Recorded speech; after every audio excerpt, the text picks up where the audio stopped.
That was absolutely annoying. Didn't even get to stream 3 minutes before my internet provider decided that's enough of that. we, we don't wanna we don't wanna overdo it here, buddy.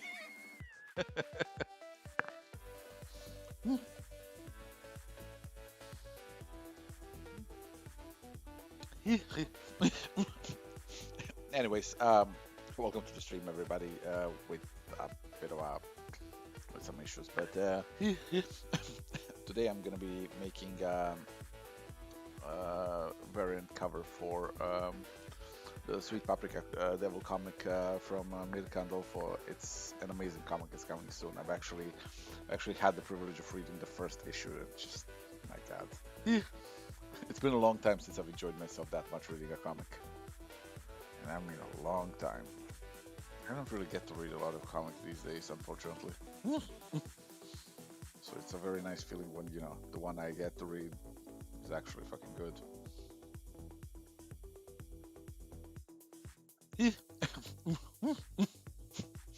Now you get to see me dealing with the mess of applying detailed rendered what's it called facial expression to a stylized character. That's always a fun challenge.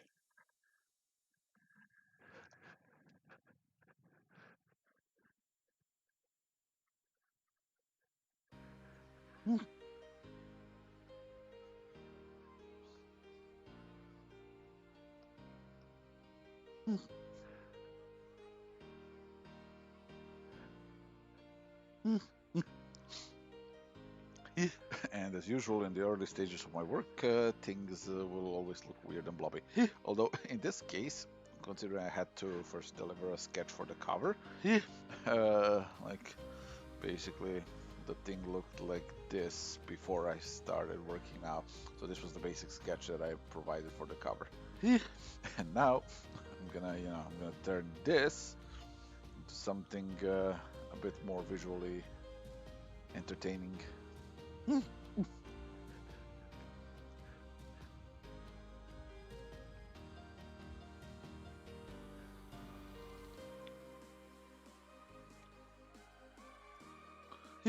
And for now, just kind of settling down on illumination and some just kind of basic forms.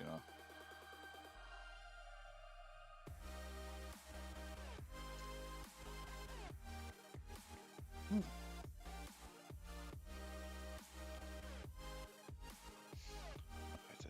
think the thing is working now, so I think I can go to a standard view of the stream so that I can actually see the comments properly.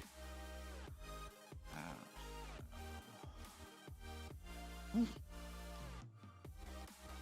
there we go. All right. Yeah, that would be actually funny. Like it's just you see me start the stream crashes, restarts. It's like, well, and now it's done. Yeah, yeah, I've seen Arjun's cover. Arjun's covers are always great. Like that, I don't think I've seen many Arjun's cover where I wasn't like, oh yeah, this is fucking amazing. What's happening here?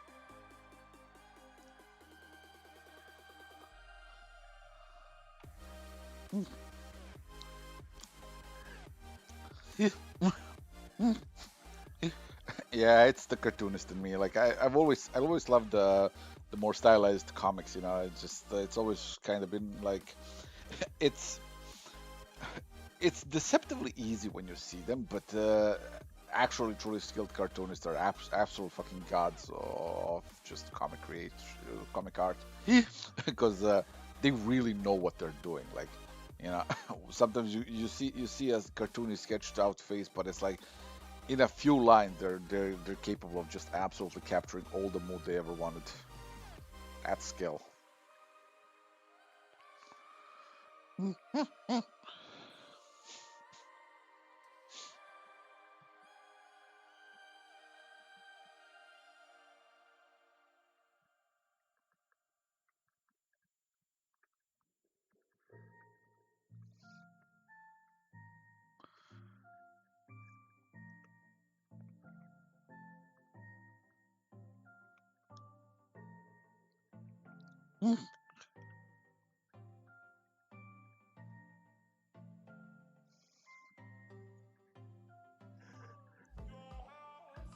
Hey, Jay Clark.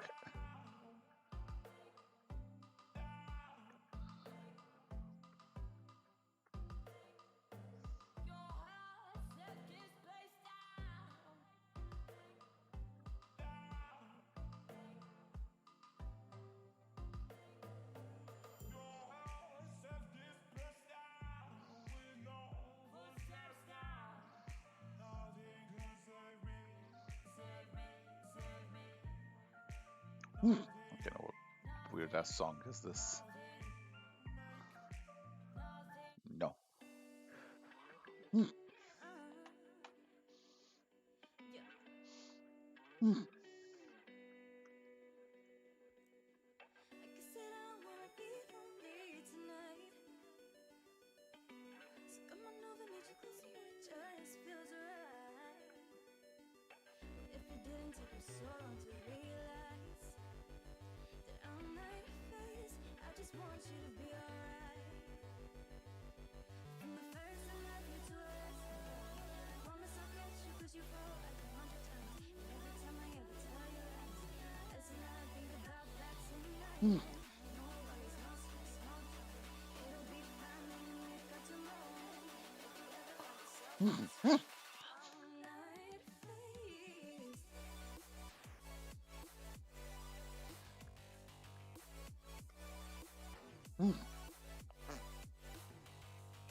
This stage of work always kind of has a very a very strange mood to it. Like everything's so blocky and weird, and but it's oddly enough, it's at this stage of work that I know whether or not I'm going the right way or not.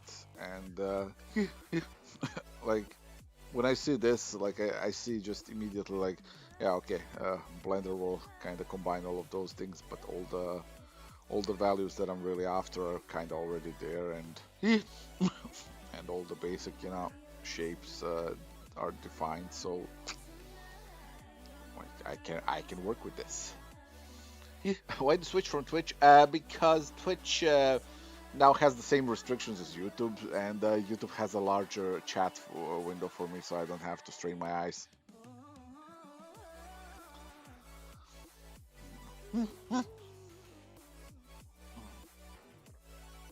See, see the one thing I never expected to hear, well, two words I never expected to hear together is lemon fanfics.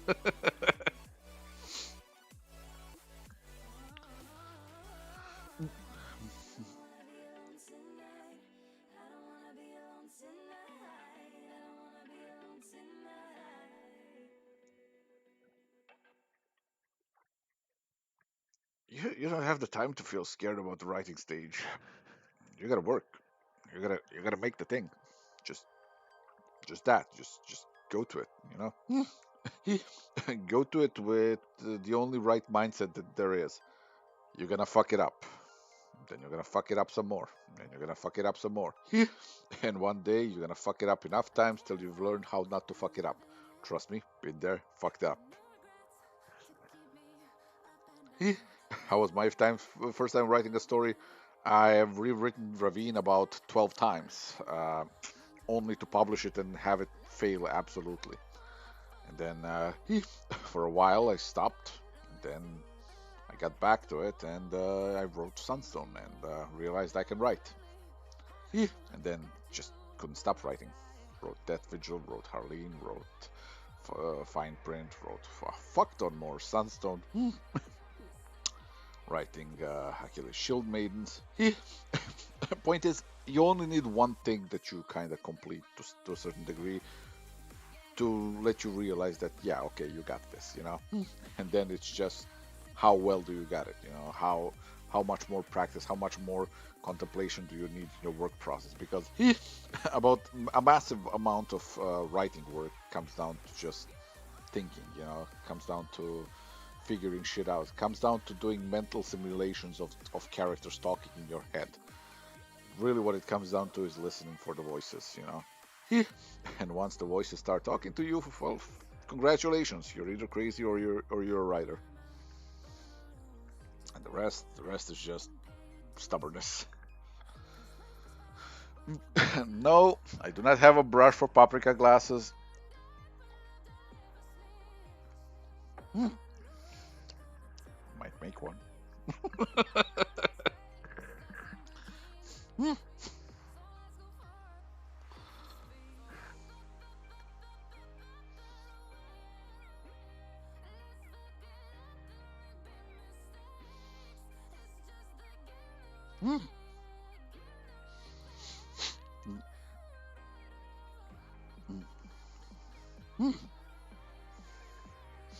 I just love her shark teeth.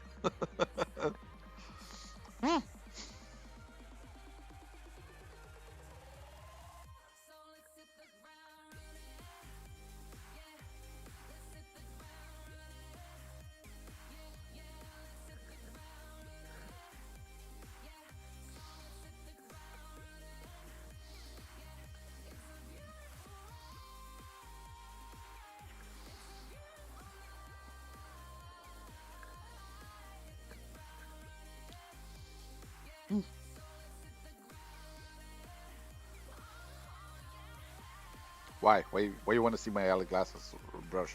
You want to mock me? You don't get to mock me. I'm very proud of my alley glasses brush. No, but seriously, if I was drawing paprika with any kind of like regularity, like you bet your ass there would be a fucking paprika brush just ready there.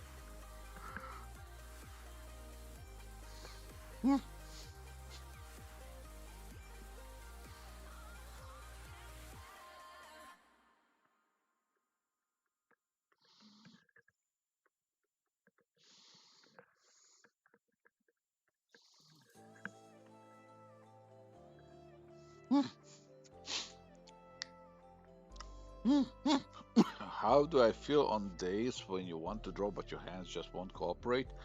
Haven't had those days in about a decade, so they're a distant memory. Nowadays, it's not the hand that won't cooperate; it's the brain that doesn't have enough knowledge. Still, the brain's putting in its effort and learning, so I'm not even angry at it. It'll get there. Oh yeah, Mirka's work is amazing. Like, I honestly, 100%, I think she's wasted on work for hire stuff. I think she should do what I do, like, you know, just work on your own stuff, because just everything she does that is her own, like, it is just fucking classes better than anything else. And not that she's not trying on other things. She's putting in genuine effort. It looks great and all that. It's just that there's so much heart to her own work that it's just like that artistic freedom that you just don't get when it's a work for hire thing. Like, I've never seen her do shit so crazy visually the way I've seen her do in Paprika. Like, I've actually, because I've read the first issue, and just, my God, just, first of all, funny, heartfelt, just funny, fucking hilarious and heartfelt and amusing, and just everything about the comic just made me go like, okay, where's the next issue? She's like, I have the next issue here, but it's not done what we're not done translating. I'm like, what am I supposed to do? Just look at it? I want to read.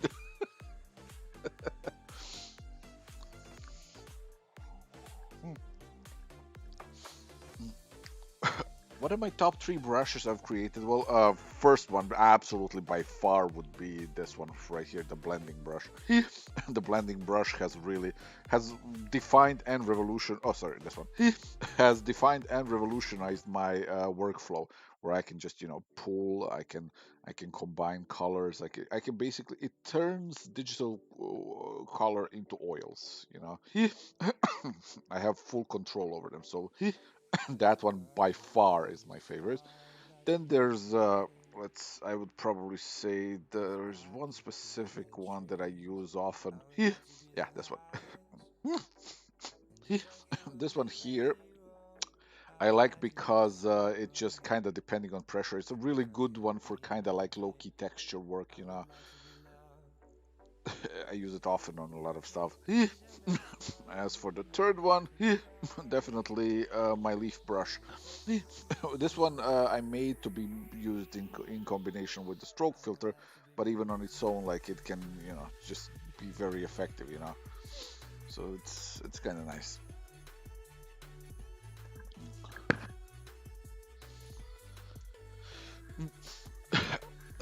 Mine is a variant, I think, for issue two.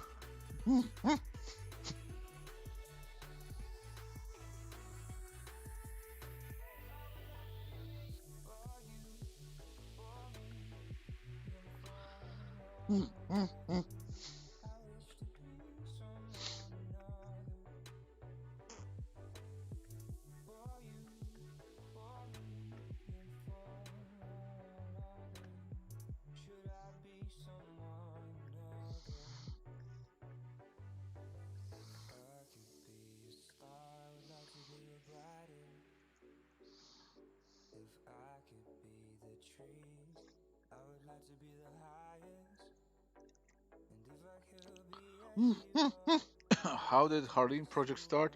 Uh, Harleen started as a series of just kind of fan arts and character explorations. Well, basically, all of my comics start as just a bunch of pictures with some text on it, just character explorations that basically go into the psyche and just the mindset and just the usual kind of character traits and just me seeing how well I can capture them. And with Harleen, it was just kind of this study of who Harley Quinn is and what the point behind the character is. Just kind of basically taking everything I know about the character, respecting all of her history, and just kind of summarizing it all. Kind of just creating this sort of a unified look at the character. And for a while, that was all there was to it. Like I had no intention of taking it anywhere. But for a while, I started working. I was working for DC, like on some of their titles. So, you know, I decided to just kind of give it a try and swing for the fences and just pitch it.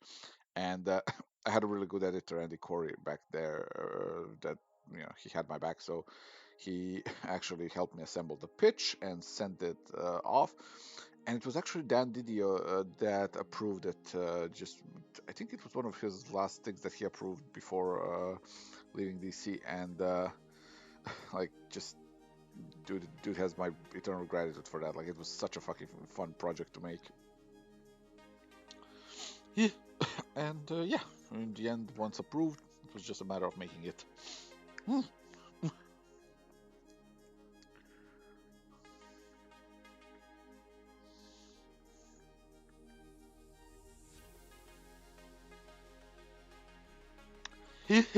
And it's fascinating when you're actually learning how to paint and how to draw people. Like things that initially are terrifying to put on an image, like wrinkles and like these folds in like the flesh and everything like that. It's just like these changing planes of the face.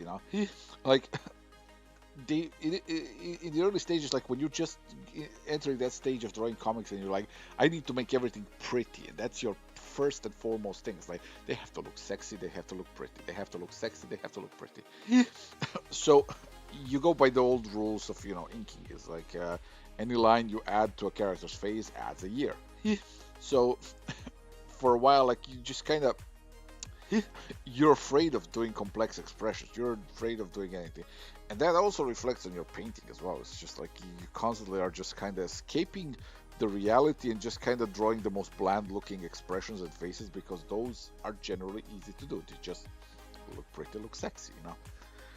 But then, as you actually start learning, you realize that the true beauty is in the expressiveness. It is in the character acting, in the performance. It isn't capturing all these weird little, shapes and wrinkles and all those things that give the character their soul. You know, one thing is to give them a body and make them look pretty or sexy, but if you can capture the soul in the process, like that's the high end shit. That's where the game gets hardcore. Hmm. Hmm. There's no meaning behind it. I just picked those up from the reference of the character when Mirka Andolfo drew her. Like it's her character, so I was just like, okay, I'm gonna use those. It actually, yeah, it is an unusual combination, but I really like it. Mirka Andolfo is an absolute fucking monster when it comes to color. So like her color choices are amazing. Wait, what am I doing?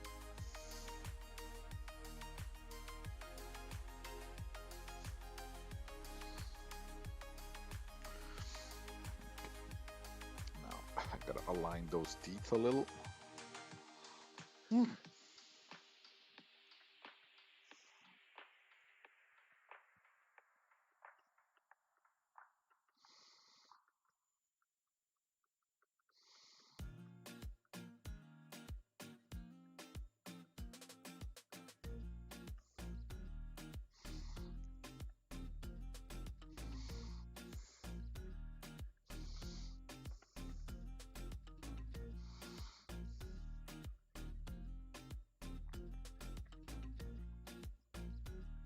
Hmm. Hmm. Hmm.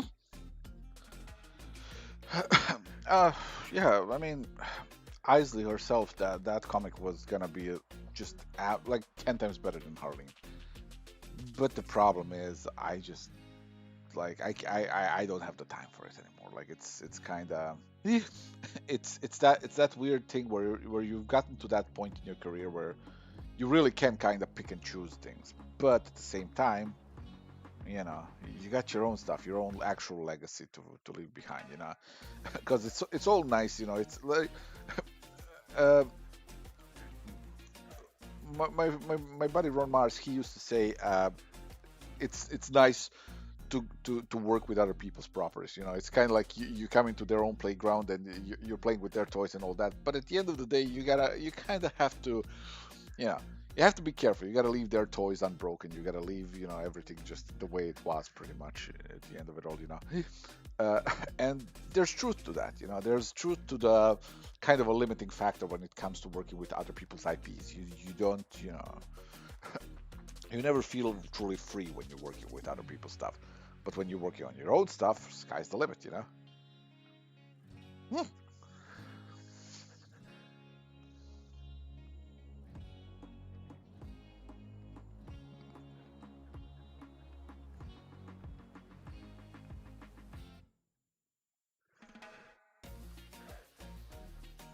Hmm.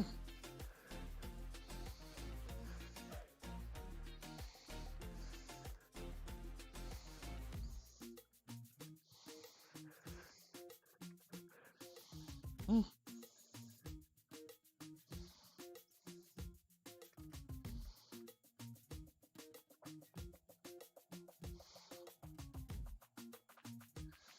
Hmm.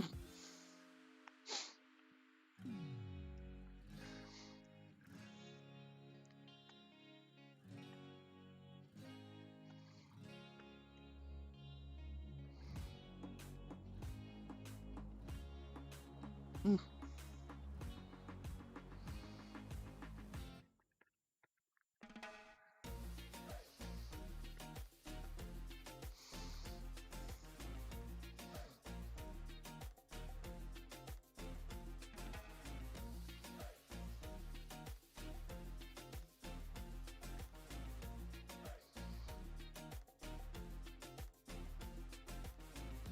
Hmm.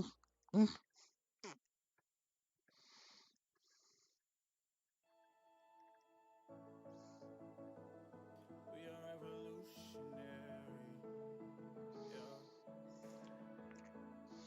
Oh, hey, troll. Mm,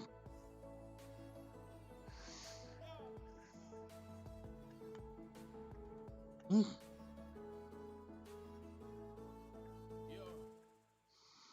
There's nothing I got to prove, nothing I got to lose. I wanna follow you. It is my time to choose. Nothing I got to prove, nothing I got to lose. I wanna follow you. It is my time to choose. It is my time to mm, move. I wanna mm. follow through, cause I got my own mind. Winning on my own time. Didn't come when I wanted, but it's always on time.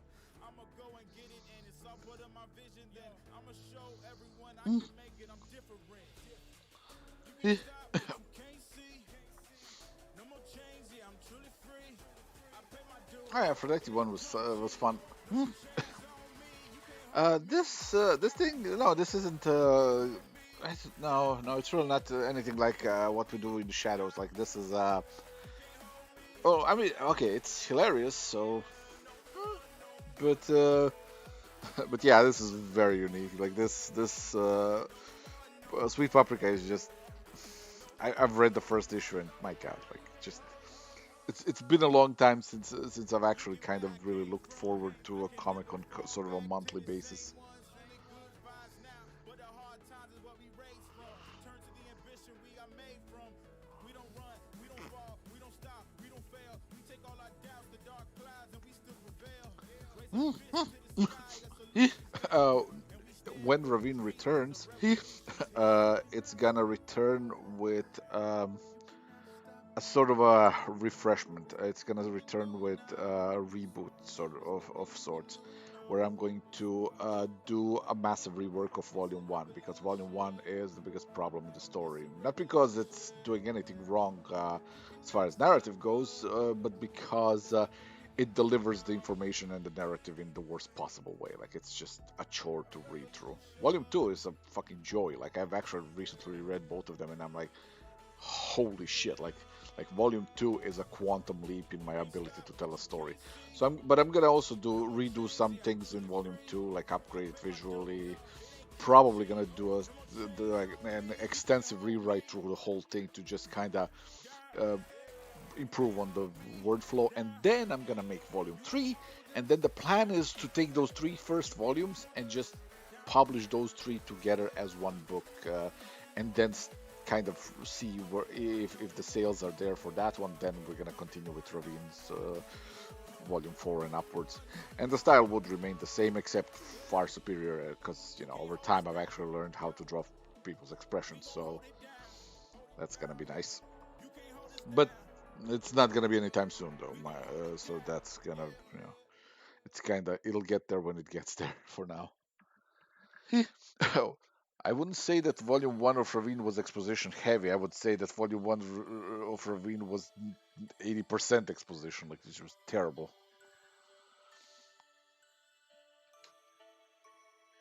Hmm.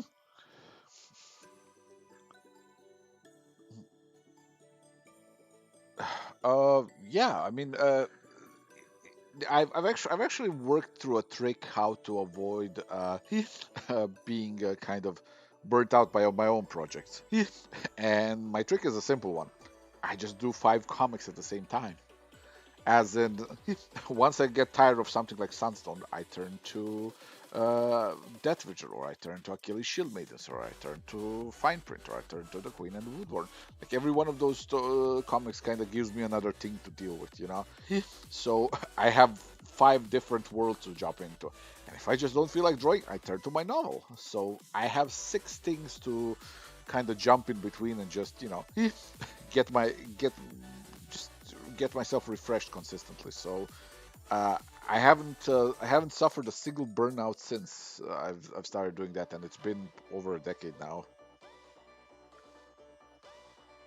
So seems to work for me.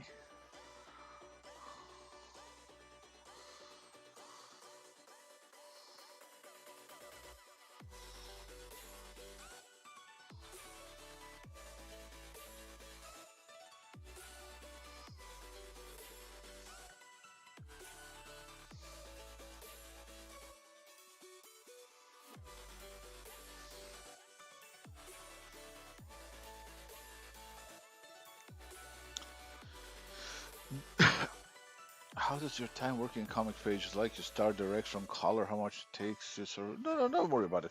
Uh, it depends on the day, really. Sometimes I will, just kind of. Here's a perfect example right now. I'm working on the next update of Sunstone, right? And what I generally tend to do is I'm just gonna throw the dialogues onto the page, and once they're on the page, I just kind of fiddle around and move them and just kind of doodle just very very basic stuff, just so that I know where the characters are positioned. And once I know that, I just kind of go in immediately and just kind of start, well, my process is weird, so I usually just kind of immediately start flattening colors and then ink on top, because I know what it's supposed to look like. I know the expressions that they're gonna go for, so it's just that part kind of is at this point a second nature. Like it's muscle memory.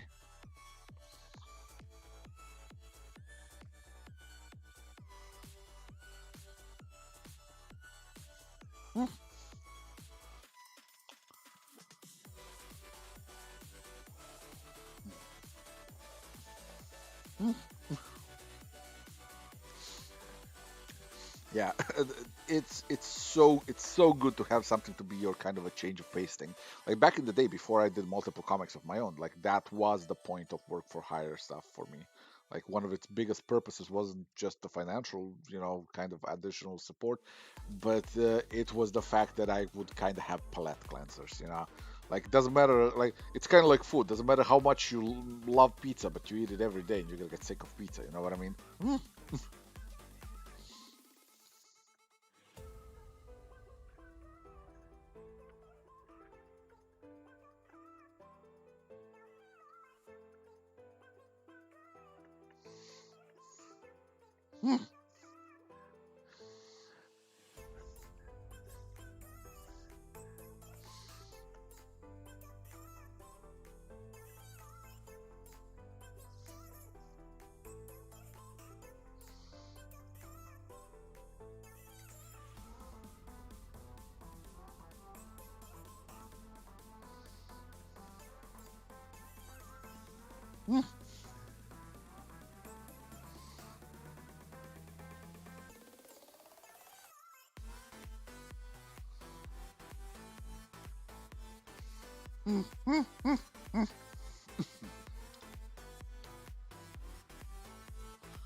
Sì, andare tutto.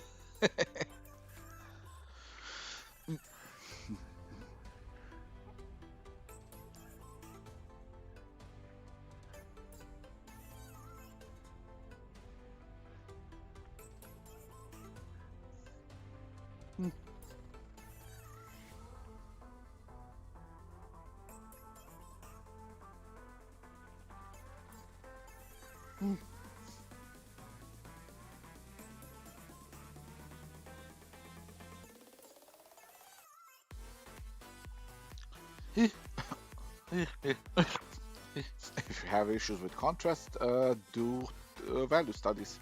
It's as simple as that. Just do black and white studies until you get a better sense for contrasts. I've seen people, but also while doing them, keep an eye out for contrast because I've seen people who are very good at landing values locally, but general contrast just fucking baffle them. So yeah.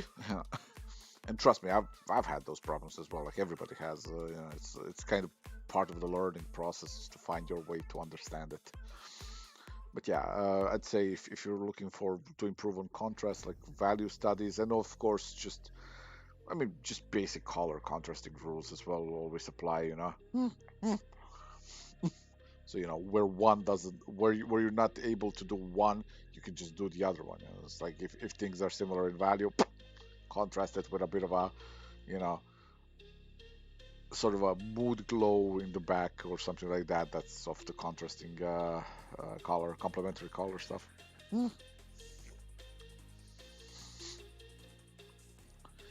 Like right here, everything is so much. There's so much red, but I can still pull it off very easily because there's gonna be, you know, value contrasts. But if the values were too similar in the end product, you know, it's like, oh, the easiest way for me to do contrast would be to make the, you know, curtains in the back sort of a greenish thing, you know. So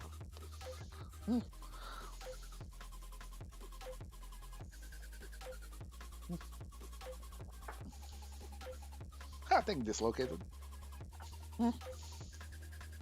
Yeah, James Gurney is absolutely fucking amazing at that. My wife bought like I think two of his books, and she swears by them. And I often watch his YouTube videos because it's just like he is my Bob Ross. Okay, like sometimes I'll just put it in the background. Like I'm not even watching. I'm just listening to him, just kind of commenting on the painting process with watercolors and gouache. And I'm just like, yeah, yeah, you smear that color. You smear it good. Mm. Seriously, dude is amazing.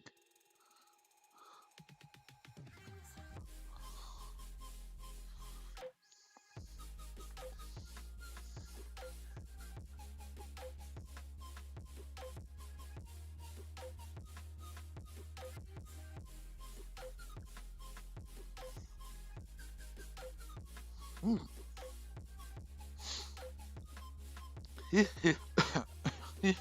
And then after this is done today, I'm gonna jump into the next Sunstone update because I gotta finish Volume 7 till the 15th, and I am very much going to make it. Mm. And also, I gotta fucking upload a few gigabytes worth of pages on my 1 megabyte fucking upload internet. Thanks, Techcom. Take your time with that optic cable. Yeah, please. It's not like I could use that.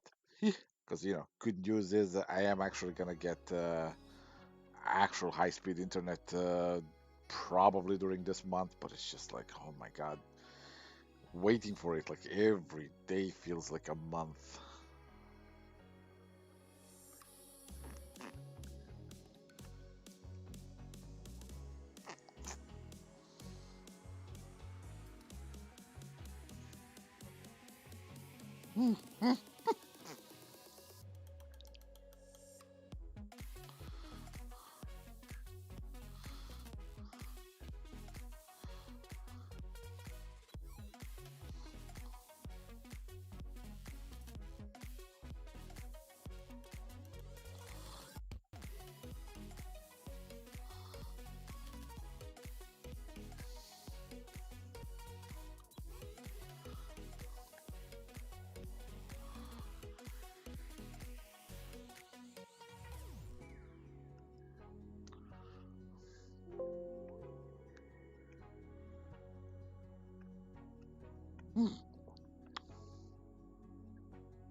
If I was doing single issues, she would literally be like the very next day, as I decided, oh, fucking very the same day. Like if I was like I'm doing single issues of any of my comics, I'm like, hi Mirka, guess what? It's time. What goes around comes around. Your turn. Like no joke. Like I've just the thing is, like, I will probably, like, I'm considering doing just kind of an honorary quick run of Achilles Shield Maidens in comic book stores, as in, you know, just before I publish the trade, I would kind of maybe publish like a weekly version of single issues with, like, you know, each one of them would have a cover with one of the characters, you know, the ones that I've been doing on streams, and then maybe get each one of them I would kind of have a variant cover as well for just you know, for people who really like those, because I've had a lot of people who are big on collecting single issues, and they were like, it's like, you don't do single issues anymore. Take a chance in a trance, paint it red, what a romance. Take a chance, one glance, paint it blue, end up with a rain dance. Just a bit stronger, an honor, and a monster. Yeah, I gotta say, I want this longer. Can't find this anywhere. Constant calm inside, yeah. Waves above sunlight, yeah. Feeling calm inside, yeah. Won't find this anywhere. Let me just double check. I gotta. Okay. Where is it? Okay, let me click. Let me see. Just double check on her glasses. So, okay, so they have a more of a that. Okay. So let's first.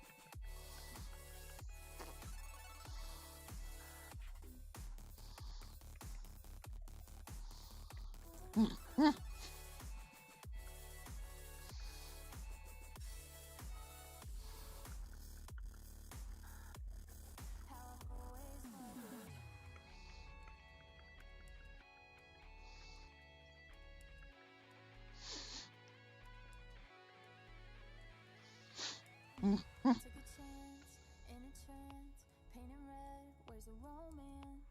Took a chance, one glance, painted blue, ended on a rain dance. Now a bit stronger, not alone with the monster. Yeah, I gotta say I want this summer. Can't find this anywhere. Constant calm inside, yeah. Waves above sunlight, yeah. Feeling calm inside, yeah. Won't find this anywhere. Constant calm inside, yeah. Waves above sunlight, yeah. Feeling calm inside, yeah. Can't find this anywhere, anywhere. Yeah, I want this longer. Won't find this anywhere, anywhere. How I've always wondered. Ah.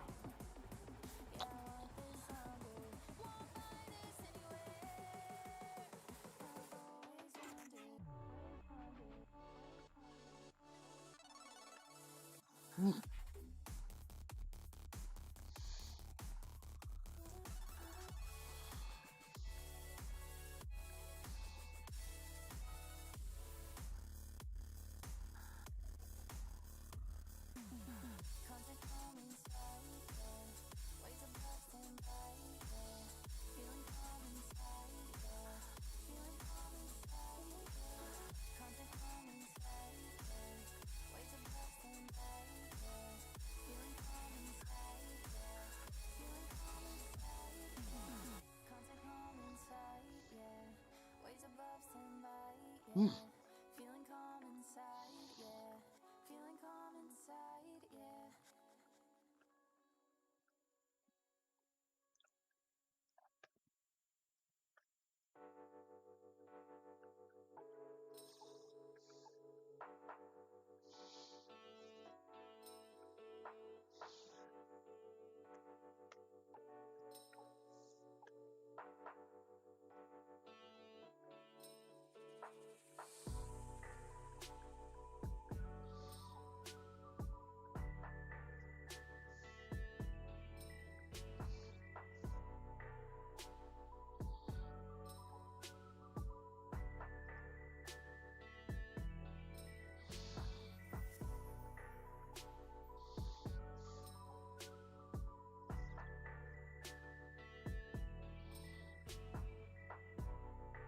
Mm.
All right, let's see. Mm.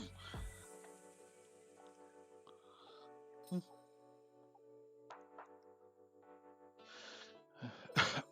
Oh yeah, that's a simple way of figuring out glasses. Mm. By the way, I learned how to create brushes. Photoshop. Oh yeah, you're welcome. Yeah, Photoshop brushes. Like if you know how to make them and if you have ideas of what you need them to do, like fucking sky's the limit. Mm, mm, mm.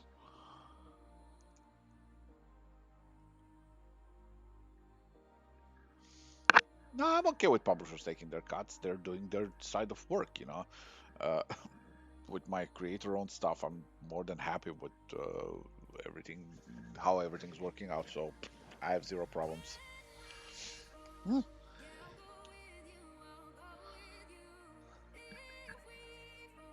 mm,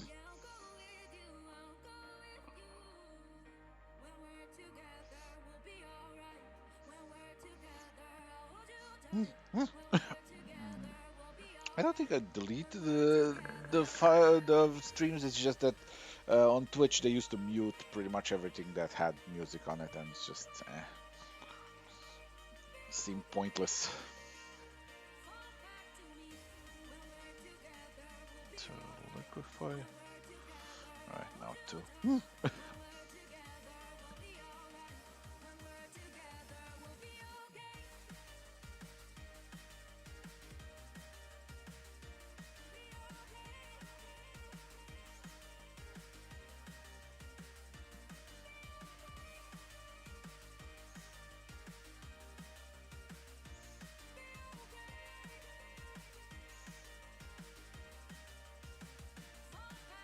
mm,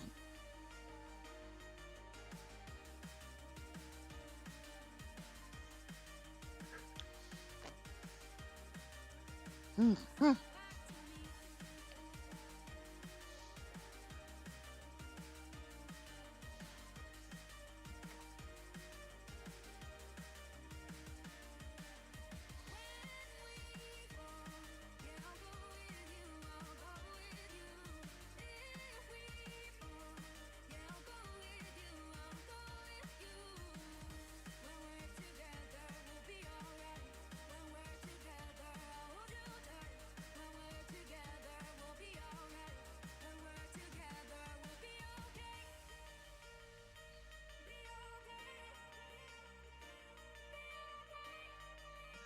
mm,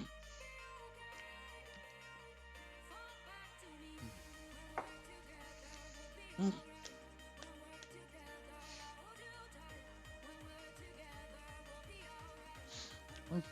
Oh, I mean that's the benefit here also on YouTube is like everything I stream just kind of remains on my channel unless it's like just absolutely broken apart where it's like not worth even the effort. Like a few days ago, I deleted a screen that got chopped up by my fucking internet provider into several pieces that are all just kind of at a useless length.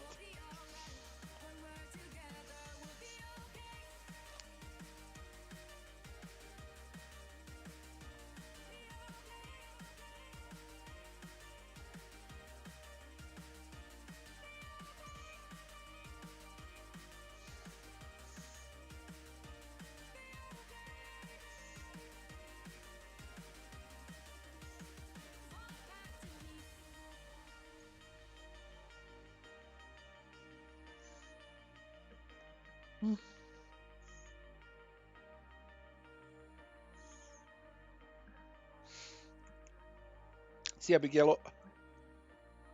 Mm, mm.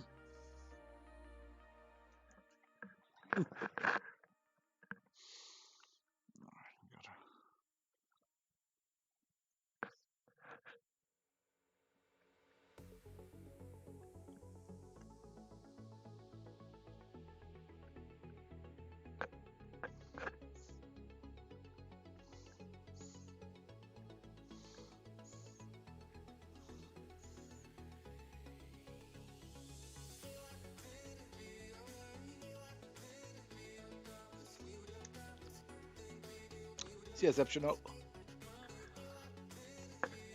Mm,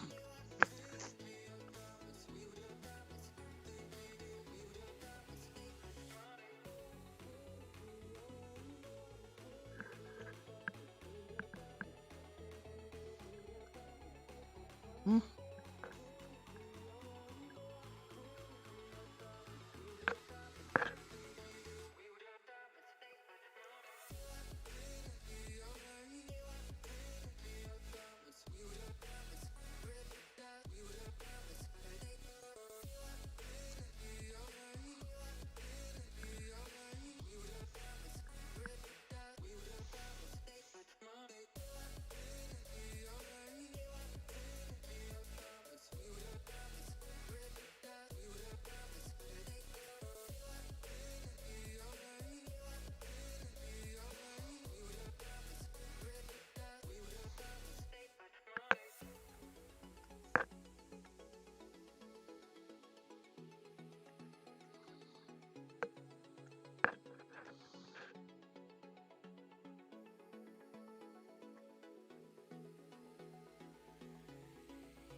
do, tell me what to do.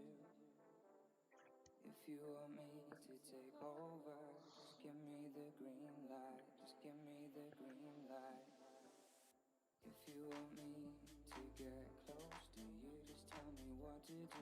Tell me what to do. If you want me to take over, just give me the green light. Just give me a sign. Just give me the green light. If you want me to get close to you, just tell me what to do. Tell me what to do. If you want me to take over, just give me the green light. Just give me a sign. If you want me to get close to you, just tell me what to do. Tell me what to do. Yeah, I find reflections fun. Like sometimes you could just kind of add a little bit of storytelling to it that just kind of elaborates on things in fun ways.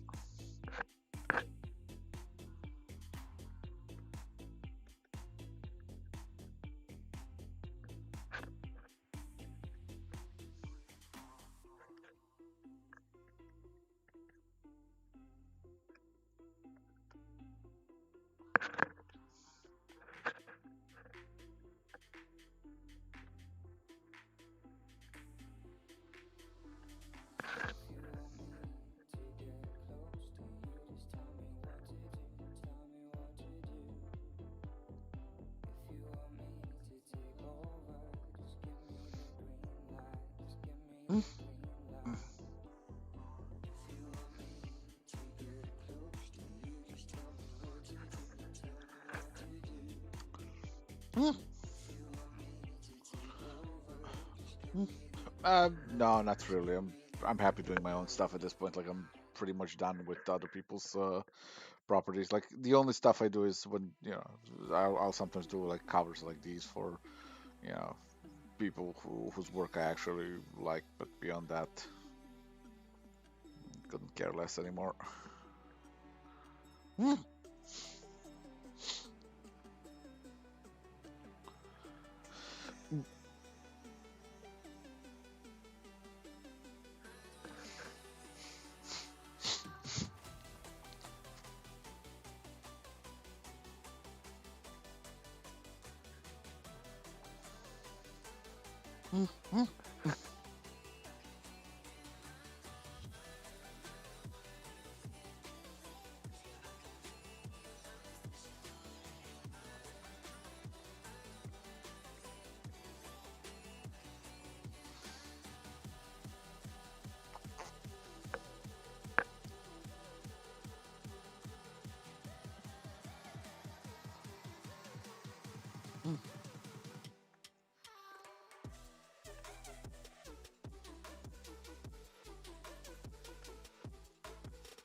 for standard monthlies that are 20 pages like that, you do that one within a month. Now with me, it's like I would do those in less than a month. But Harleen was 60 pages, so I would basically get like I don't know what was it. It's hard to calculate Harleen. It's somewhere like 2.5 months generally per issue, but again, like there was work done beforehand and stuff like that, so it's just kind of really weird to figure that one out. Plus, Harleen was much larger format than the standard comics, so the actual handling of the files was weird and clunky in my Photoshop.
No, when I developed my own style, no. I corrupted it over time for a while by looking up to other artists and fucked myself over for about 15 years. Nothing wrong with those artists, mind you. It's just the way that the style is properly developed. When a style is properly developed, it is a form of artistic handwriting. It's like it's a natural extension of frequency and speed of your work. So you kind of develop your own language of deformations on your character that are very specifically and uniquely yours. But instead of giving myself the time to do that initially, I saw other artists doing their stuff, so I started copying them because I was like, well, they already figured it out, so I'm just gonna help myself to that. And the problem is when you're learning from other artists, you're picking up their mistakes and then you're compiling your own mistakes on top of their mistakes. Now, their mistakes may be intentional. It's a stylistic choice. It's something that they saw in their work and they were like, yeah, I can work with this. Problem is when you try to incorporate it, it's like writing with another person's handwriting, and then you add your own weird deformations to that, and the result is never as good as the other artists are. So, for almost 15 years, I've kind of stubbornly tried to draw in another person's handwriting. In my case, the people who influenced me were, people from the 90s that I looked up to back in the day. Mark Sylvester, Mike Turner, and Alex Ross. Each one of them a great artist by their own merit, but the problem was I was trying to kind of pick up on what they were putting down. The problem was, again, you know, they got to their skill over time, by practicing and learning how to draw their own kind of people. And I wasted a lot of time trying to do it like they do because my idea was, well, they know what they're doing. And it took me way too long to realize that I hit a dead end and was just not improving at all. It just was just whatever I was doing, nothing was working, and my work was deteriorating consistently. And then one day I decided to go back to my roots and back to how I used to draw, and from that my style developed. So it's never really too late to for you to kind of backtrack and just go like, yeah, maybe maybe I didn't make the best choice there. Let's see what I can do with this. What I can do when I just draw things my own way. And the best way to do that is, of course, you study realism and you work with realism long enough until start things start deforming in the right in your own way, where your little mistakes become idiosyncrasies of your work. They become the recognizable aspect of it. Yeah. That's how you recognize my work because I make the specific kind of artistic mistakes that you see and are like, oh, I know this.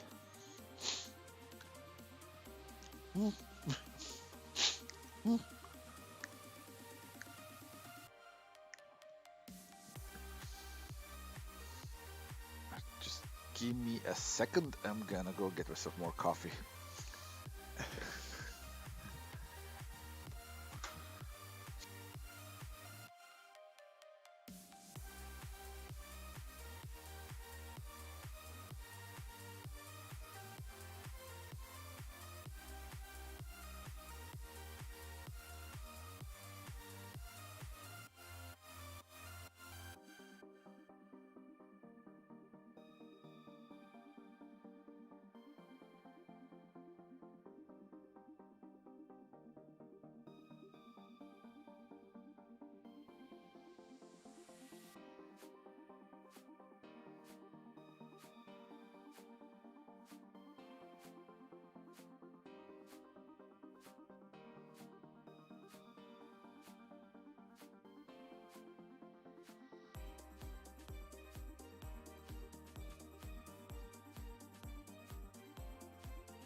And I'm back. Yeah, that's the right way to go about it. Like I said, it took me way too long to fucking pick up on that and understand what I was doing wrong. But at least I learned eventually, so could be worse. still got about good 15 years left in me to do this stuff, so I think I can make something of it. Mm, mm,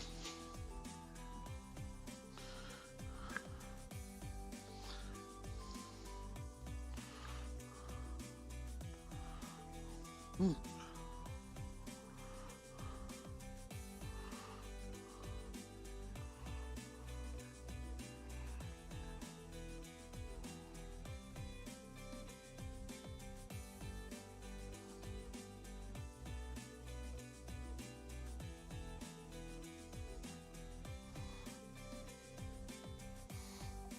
mm,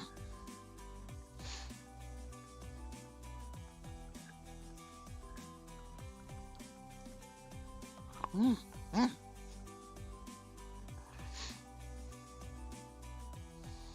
What am I even doing? Idiot.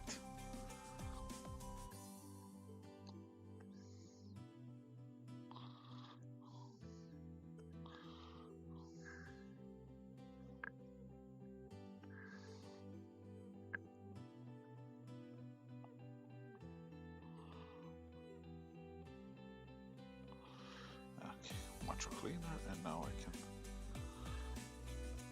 Mm,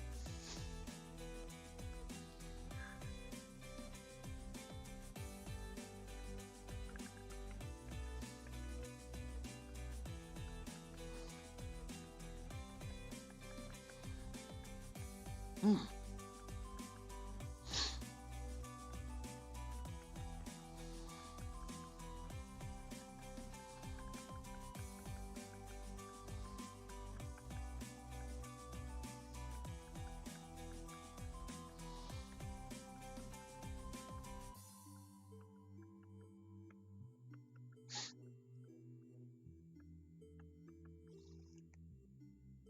mm,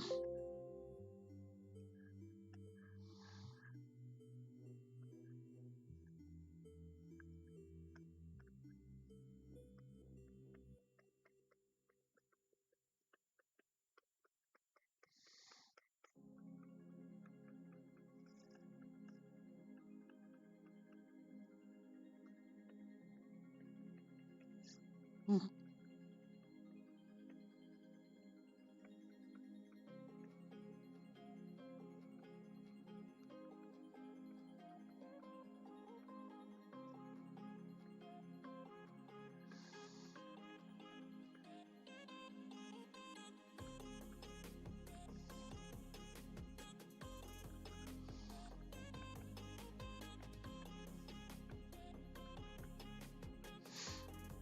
mm, mm,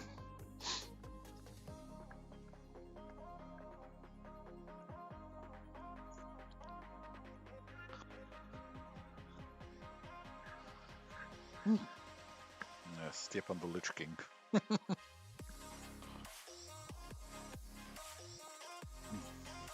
Mm,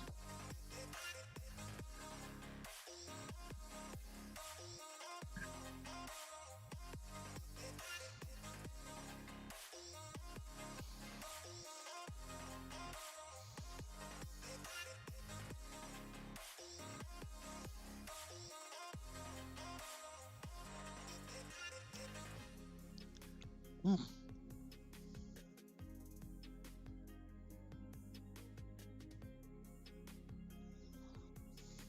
mm,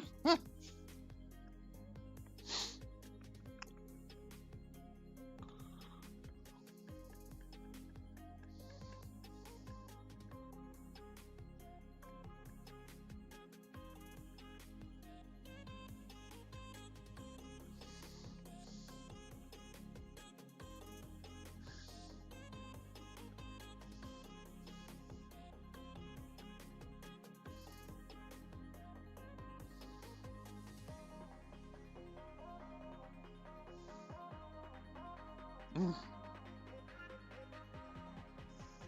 mm, mm,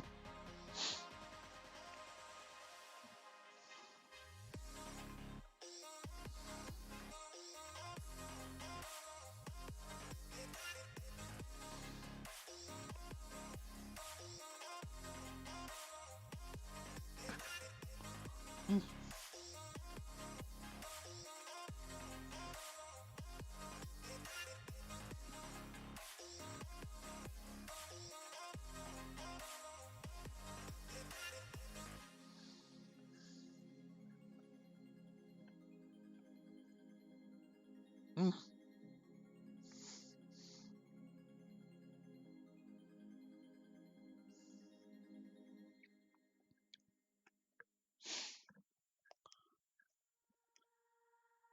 Nope, haven't read it.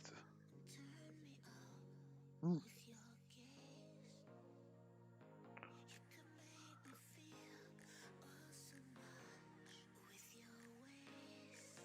Wait, Black Label. Let me just check if that's the one that somebody recommended to me already. Just a second.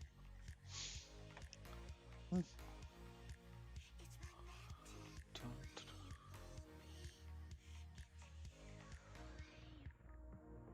Oh yeah, that's from Stereoscope Scope Comics.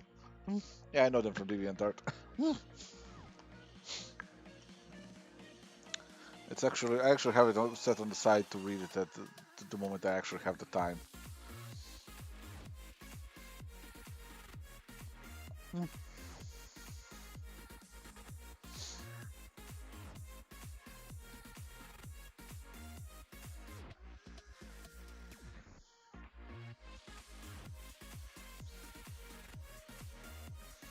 Mm.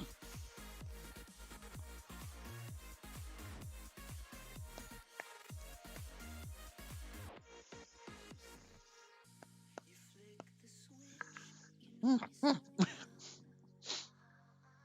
Hey, one of the most important lessons for one to learn and things to notice is when a thing doesn't work. You know, because otherwise you spend a lot of time being stubborn about a thing and just waste a lot of time that could have been better spent, adapting and changing a style or changing an approach and learning more. Like I said, I have some experience in that. 15 goddamn years.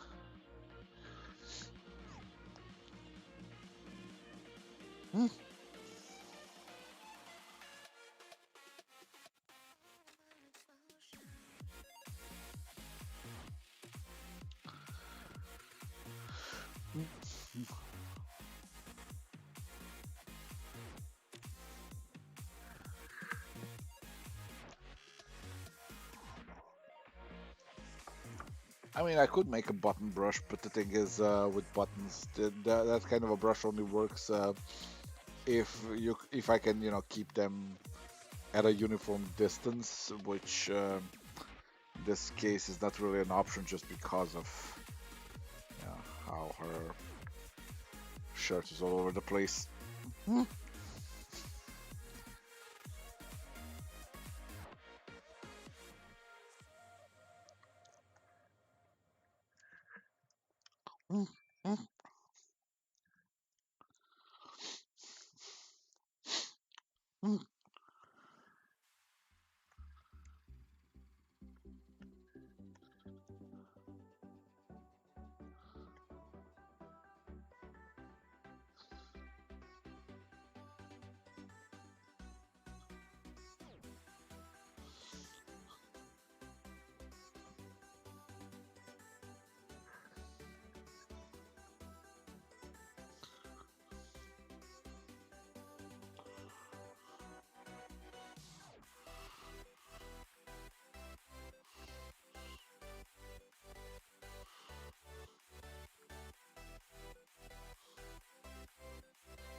No, I could easily do the thing with the brush. Like, all I would need to do then is just wherever I need to, I could just do sort of a freeform transform, and also just lock the transparency and shade it a little so that it looks like it's angled differently. It's a very easy fix, but the problem really does come down to just uh, them fitting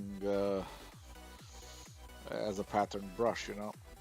Sometimes it does. Like, if a thing can be patterned, I will pattern it. Like, yeah, very often. Like, sometimes when I do stuff like corsets and stuff like that, I made myself a brush that does what is this?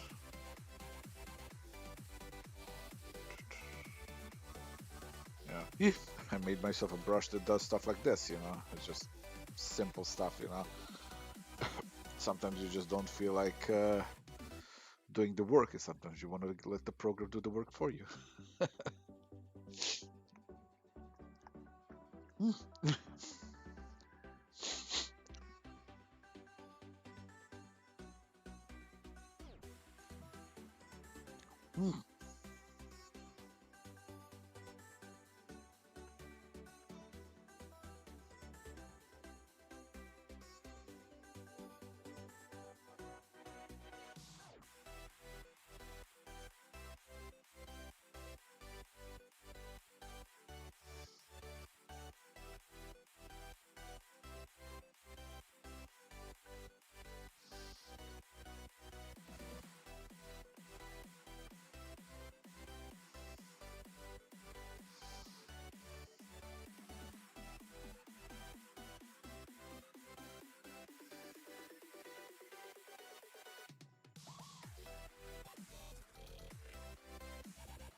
Mm.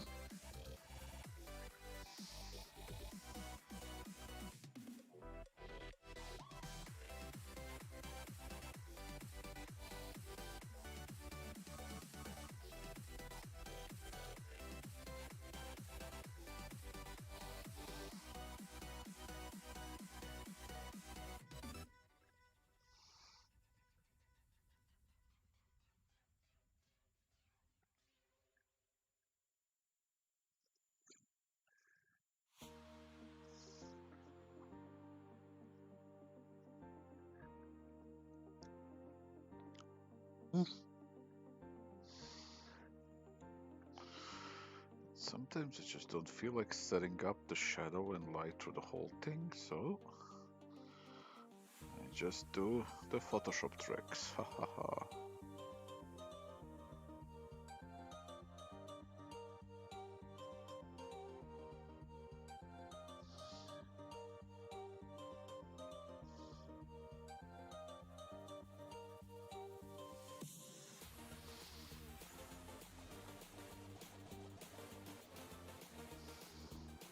Mm.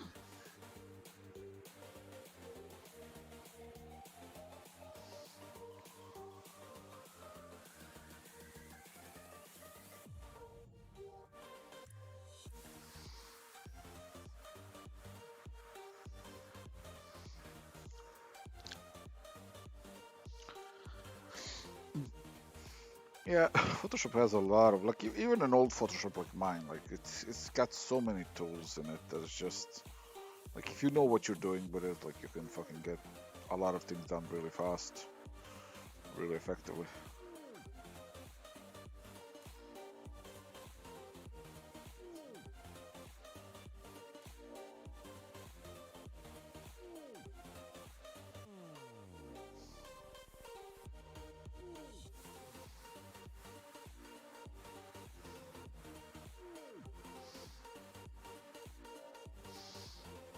Mm.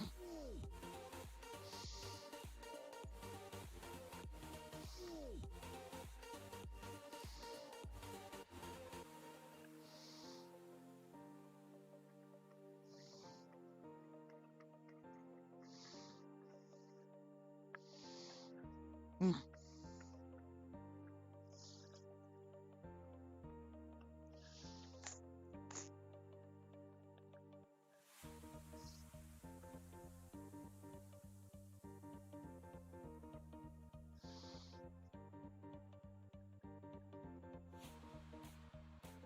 Mm.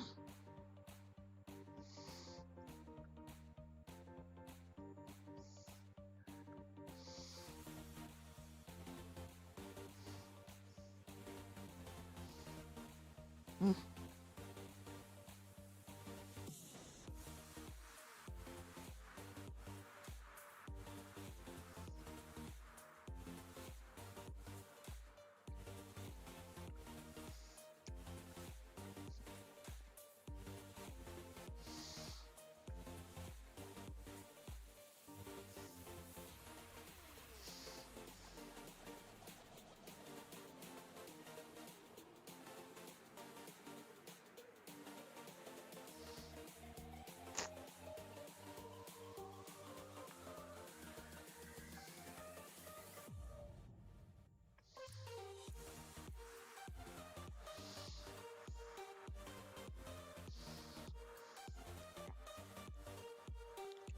Mm.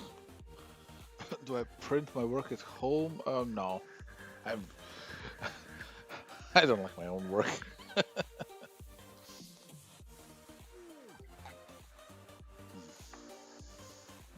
Mm.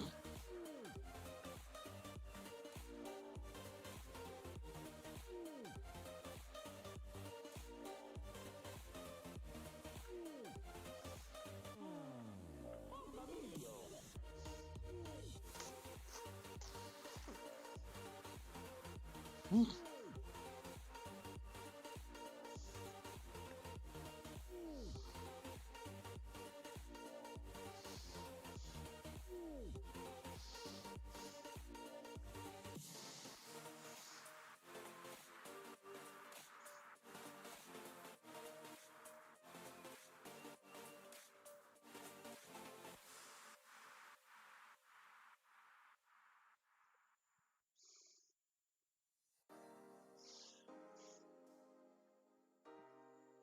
Mm,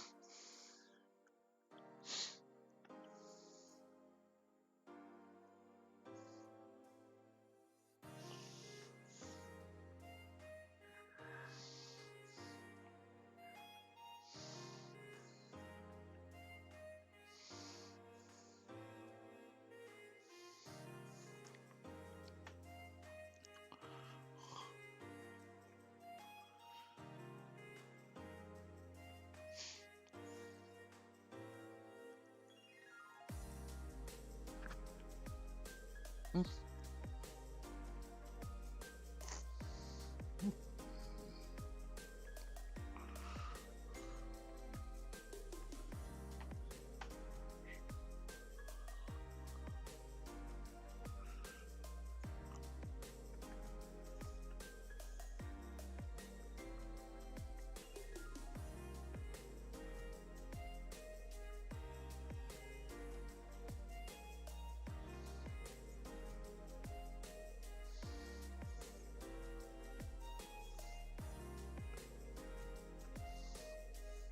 mm,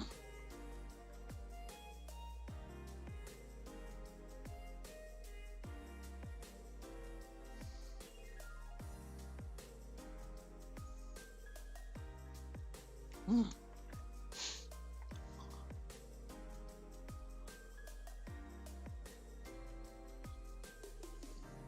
What motivated me to be an artist? Got attention for it. When you're a kid, that's all of the motivation that you need, you know? It's like people see you drawing and they're like, ooh, look at that kid drawing. And I'm like, ooh, I'm gonna draw some more. Grown ups are paying attention. Yeah. Then later, it was all of that sweet, sweet money that I was eventually gonna get. Like when I actually got good, like just it's gonna happen, you know.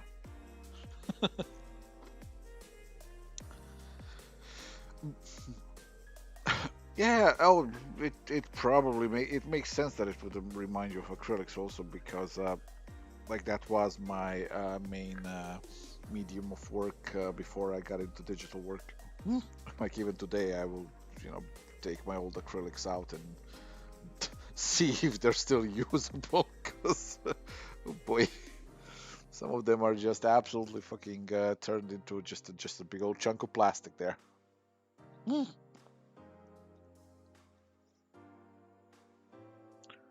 It has nothing to do with fucking modesty. Fuck that. Fuck those people. Hmm.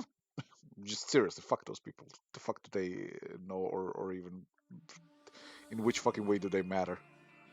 It's modest to have your own work. Fuck them. Hmm. You can have whatever the fuck you want on your walls.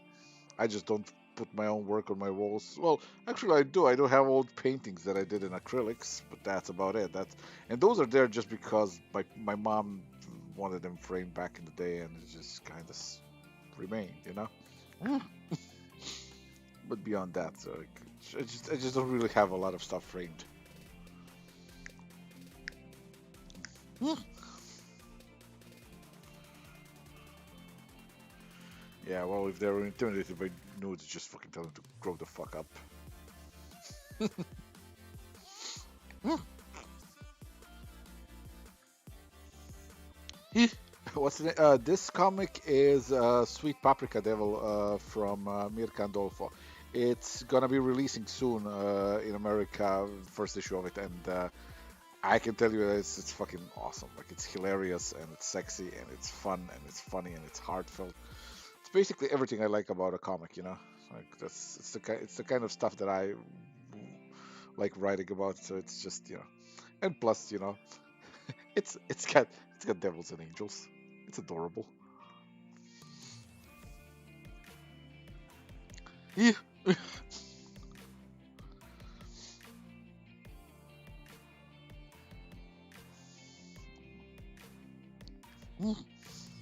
And the only reason why I'm not telling anything about the plot is because, well, I was, you know, I was given the first issue to actually read. So, yeah, it's just, it's one of those things like I can't speak about other people's creations, spoiled things because it's just amazing.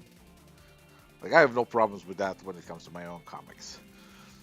But that's the thing is like Mirka Andolfo is also really good at advertising her own comics because she sells you on the characters before she sells you the comic. And I've been known to do that as well. So you know, in fact, for anybody out there trying to fucking sell a new comic, create their own thing that nobody fucking knows about, and you're not a big name already, here's my bit of advice, and take this to heart. If you can ignore it and just watch yourself fail tremendously. And I'm just like I don't often give advice because advice is a dangerous thing, right? It's usually based on personal experiences and it's not always ever applicable. However, this one, you fucking take this one to heart. Don't do the whole, oh, it's my project. I it's it's a sci-fi story that I'm working on. Here's a cover. Support me on Kickstarter, or Indiegogo or this or that. It's just no, fucking no. We don't care. None of us care. Nobody has ever fucking seen a cover of a comic and gave a shit. Okay, like people will support you if you've been nice to them online and all that. Sometimes that's all fine. But what it comes down to is this: you gotta fucking unclench. You gotta tell us what it's about. You gotta show us the characters. You gotta tell us a little bit something about those characters. You gotta make us understand why we should give a shit. Like the worst thing any creator does nowadays is like, hey, here's my new creator-owned story. It's a fantasy tale that's more than meets the eye. It's like, well, it's not gonna meet my eye because I fucking don't care about your description. What the shit did this mean to me? It's like this. I don't know anything. Meanwhile, here's the contrast. Mirka Andolfo is about to publish Sweet Paprika Devil. You fucking bet your ass this thing is gonna be a bestseller. Why? Because she spent years on fucking Twitter and Facebook and everywhere just constantly posting little snippets, little character works, little character interactions between the main characters. And guess what? When it comes out, people are already invested enough to go, yeah, thank you for finally fucking making this into a comic. And hell, she's even making a cartoon out of it. And it's amazing, Same as with me. Once, somewhere a year maybe from now, I'm gonna be like, hey guys, I'm publishing this new creator-owned comic of mine. Its name is Achilles. I wouldn't even fucking finish the sentence without people interrupting me with "shut up and take my money." Why? Because by then, I'm going to invest you into this world. I'm going to get you invested into these characters, into their problems, into their issues, and I'm going to fucking drop a 25 page just free preview, goddamn opening chapter, just so that you absolutely know what the thing is about and what's happening and why it's happening, and it's gonna be exciting. It's gonna be amazing. See, if you want to make it in the creator-owned business, you gotta unclench. You gotta let go of some of it. You gotta understand that in order for you to win, in order for you to make money out of it, people need to give a shit about your work. They need to give a shit about the comic that you're creating. The only way to do that is to be a pest. You gotta constantly post online. You gotta talk about it. You gotta be excited about it. You gotta be happy about the fucking thing that you're making. You gotta love your own characters for your readers to love your own characters. And that's like the easiest way to get people invested is like just make them care about the character. And you can do that very easily. You just start showing them doing things until they do something interesting enough for your viewers to go, huh, tell me more about them. And then you do, and you win your readership one at a time. And by the time your thing is ready to launch, by the time your thing is ready to go into production, you're gonna have a lot of fucking people who are actually interested in what you have to say. You know, and it's called marketing, but it's beyond that. See, I've seen a lot of people make the mistake of marketing their comics like they're Marvel, as in, here's my new superhero comic. It's about these people who get these powers. Woo! Get hype. It's like, no, we still don't know anything about those people. There's still nothing that connects us to them. You've just given us people in costumes. That means nothing. You're not Marvel. We don't know your work. We don't know these characters. You can't just have a Spider-Man fucking type marketing and go, "Hey, here's a here's a here's a life-changing arc in this superhero's life. Woo! Get excited." It's like, no, No, nobody cares. Like people will pretend to care for 5 minutes, but honestly, we don't. Like there's been great artists and writers who dropped kind of announcements for their big project that is coming, and I would see it and I'm like, that kind of looks nice, and forget about it absolutely immediately. Why? Because there's nothing to attach me to it. I'm just like, yeah, that's a picture. Okay, cool, bye. Because I feel no interest in it. Like there's no attachment. There's nothing. There's nothing to hook me. And that's the thing. Marketing is the fine art of getting people hooked before you sell them the thing, you know, and informing them enough also that you avoid basically selling to people for whom it's not. You know, this is why like I'm like I'm often asked online the questions like, but man, you're giving away all of your stuff for free. What is wrong with you? Like my sales numbers indicate there's nothing wrong with me. you know why? Because my philosophy has always been this: we live in the age of crowdfunding, right? And people have already proven that they will support a thing that they like. So really all that you need to do is make them like it,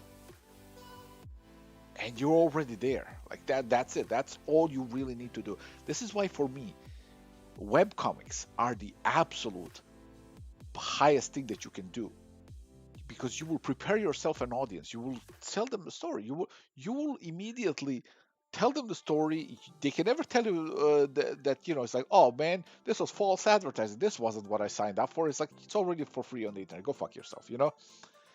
Because at the end of the day, you will gain yourself a much greater reach.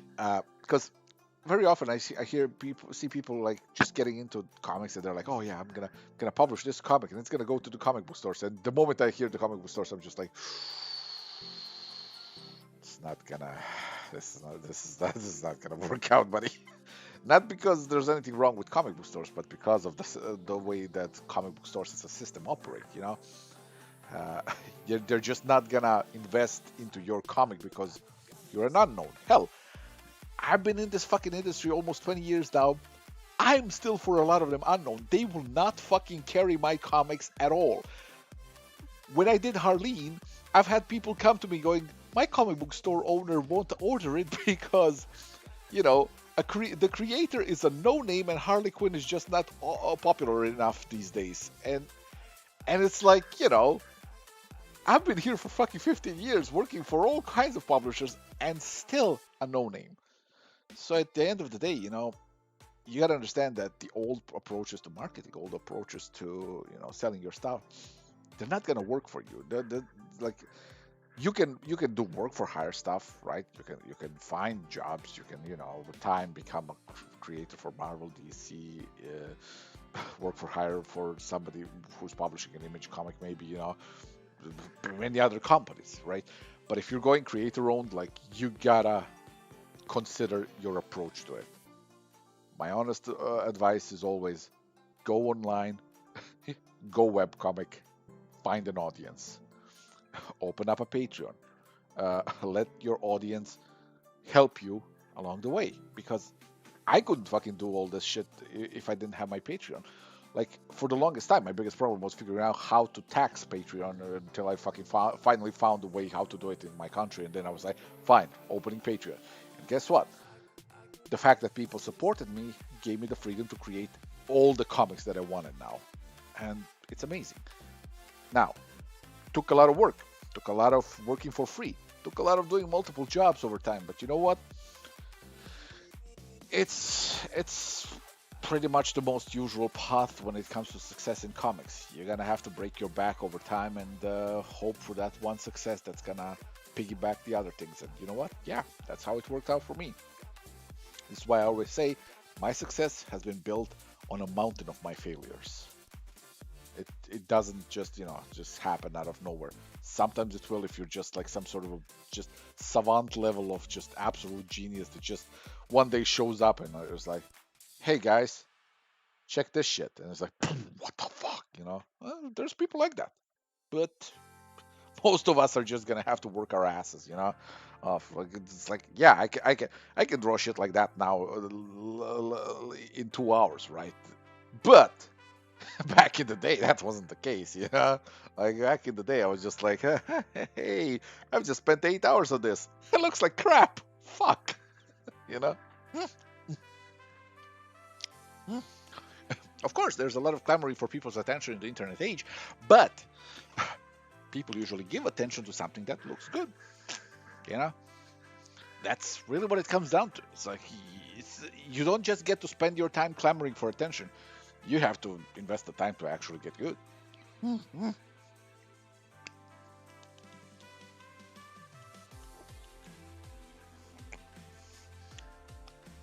Yep, the shadow behind her is Dill. It's just a quick doodle because that was the sketch that I actually sent to her.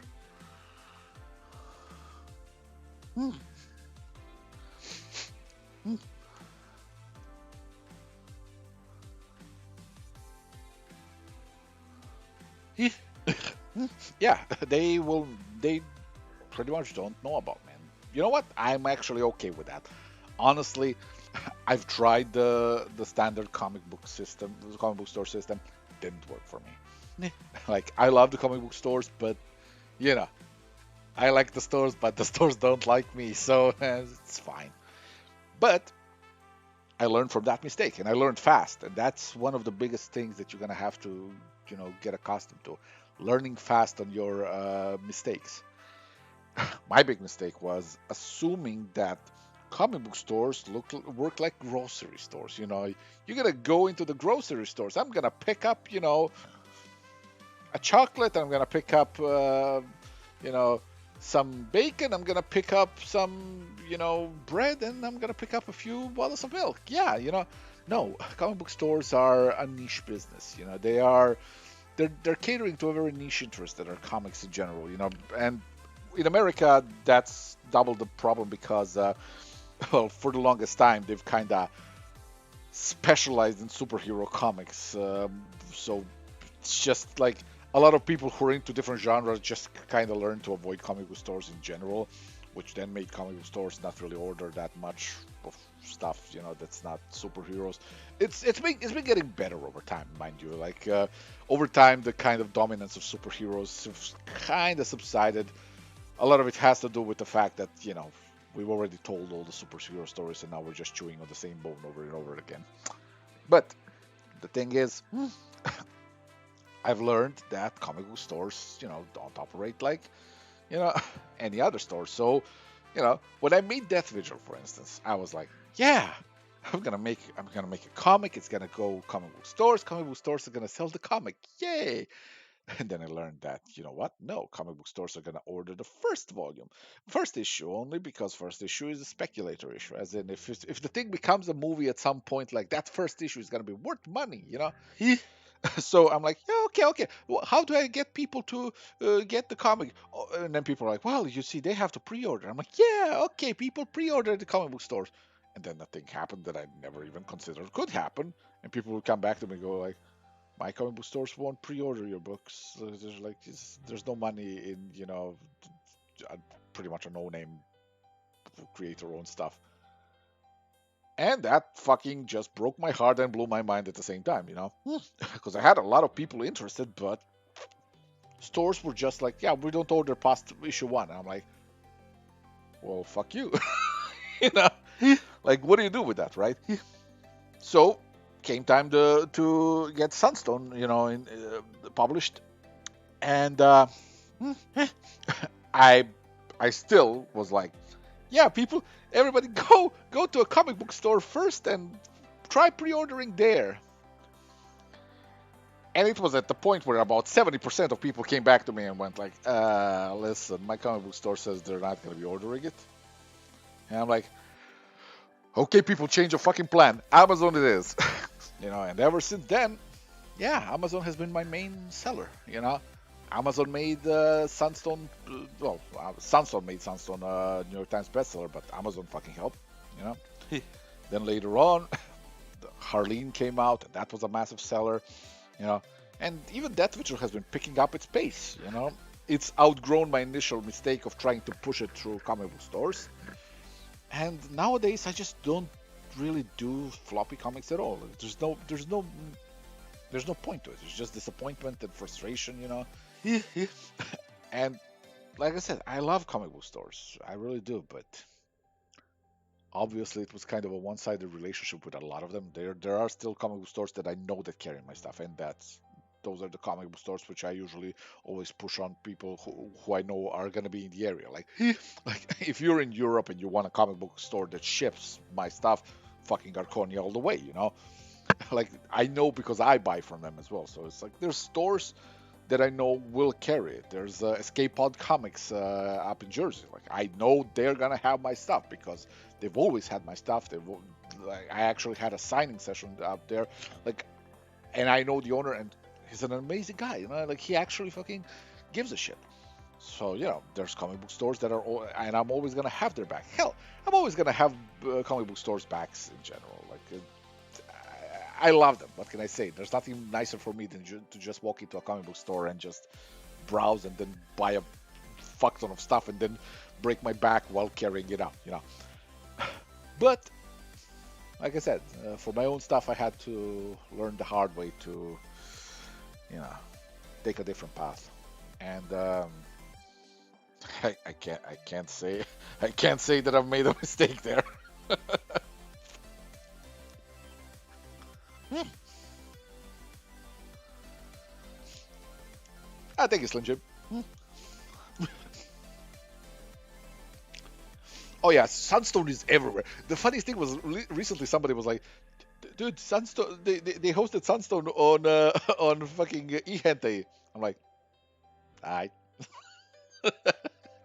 Like, but you know, it's like I thought you know it's because you're publishing. It's like no, it's a webcomic first. I highly encourage everybody sharing it everywhere. It's kind of like drugs, okay? The more I get hooked, the more of them come back to me.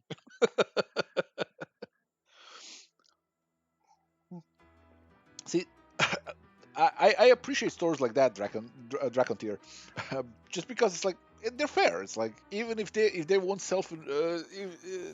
even if they won't order on their own initiative, like they'll actually pick it up for you. That's great. And there's a lot of comic book stores that do that, but there's some that don't, and that actually blows my mind. It's like these are your customers. Just fucking order it for them. Like, like you're gonna notice more. They're gonna tell other people, hey, they'll order it for you. You're gonna gain more customers. Come on, like this is basic fucking business. It's just of course. Listen, my wife used to refer to Sunstone as the booby trap. It's like you think you just gotta see some boobies and then you're trapped. It's like, and that's how you get them. They're out there, out, unzipped, ready for action, and then they're just like fucking 2 hours later they're crying.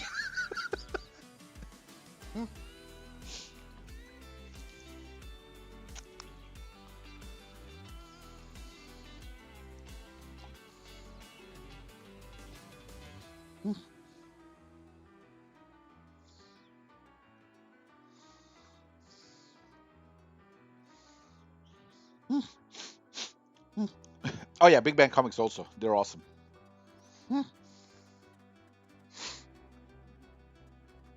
Yeah, that's the thing. Like that's why I will always have comic book stores backs like whenever needed. Like even when we did like a charity for comic book stores during COVID times.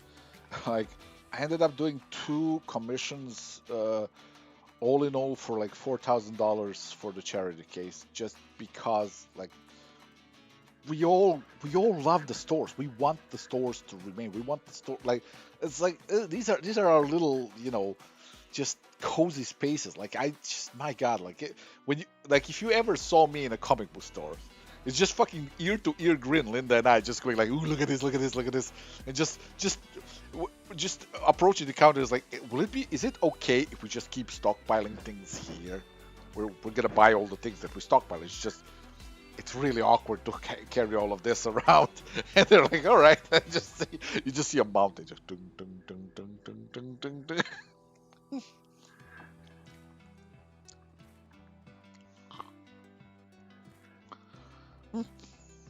Huh? Your comment got deleted? Not by me. I see your comments here. Looking good. I thought I was gonna fap to it, and then I was like, oh, the how, yeah. I mean, I don't know which comment. Hmm. Gimsuit? Oh, I don't know. It's showing it now. Hmm. Hmm. Hmm. There's a compilation of all three books together. I think it's a hardcover only, maybe. I kind of stopped paying attention after a while, so I don't know if there were any other. Hmm. Hmm.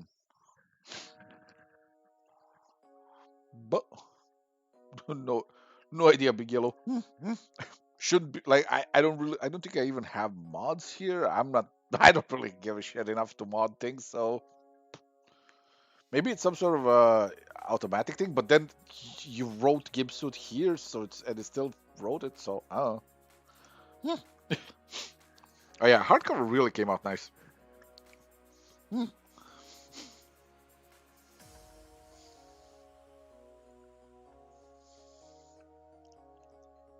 Hmm.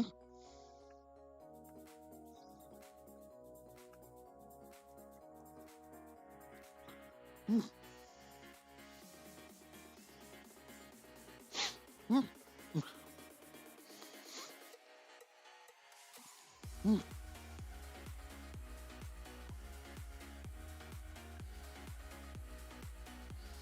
And Ravine 1 is more of a fucking D&D manual than a goddamn comic book. It's like let's move the story one step. Okay, hold up. We got to do some exposition now. Jesus Christ. Goddamn, like I actually kind of like it just on a nostalgia level of just seeing myself progress as a writer, right? Because like it is just terribly delivered. Like there are points in that book where it's just like, hey, I'm just done explaining stuff, but now here's Lynn reading a book, and by Lynn reading a book, I mean here's you reading a book. Get to learning.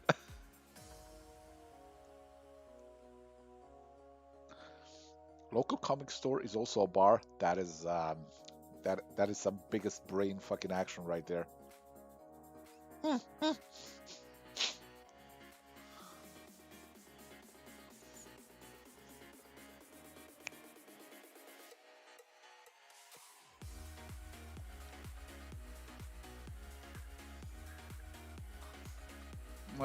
Dirty Old Ladies podcast, no.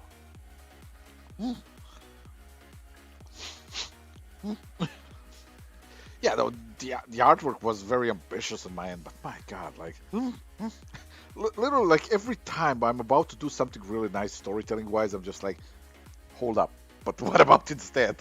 Let me explain to you how dragons fucking mature. It's just like, oh, okay, I guess we're doing that instead. Just Jesus. Just cracks me up every time. It's like because like when you take when you take volume 2 and start reading, like volume 2 just fucking plows along. Like shit's happening. Characters are doing stuff. There's motivation. There's investment. There's fun. There's funny moments. There's cool stuff. There's like you're interested. Like oh my god, like shit's happening. Oh my god, what does this mean? What does that mean? Like there's a lot of stuff just going on, and like you're actually in the middle of it all. You're like, oh my god, this is an actual book. You mean it's not a D&D manual, you know? But unfortunately, I lost everybody on volume 1 back then. People are like, I don't have the time. I don't have the fucking hours in the day to fucking bother with this.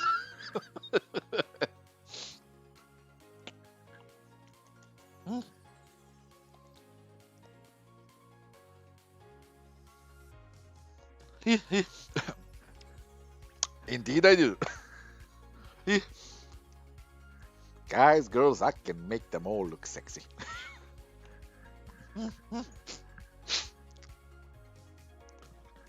Yeah, it really was it really was fucking terribly conveyed for the first one.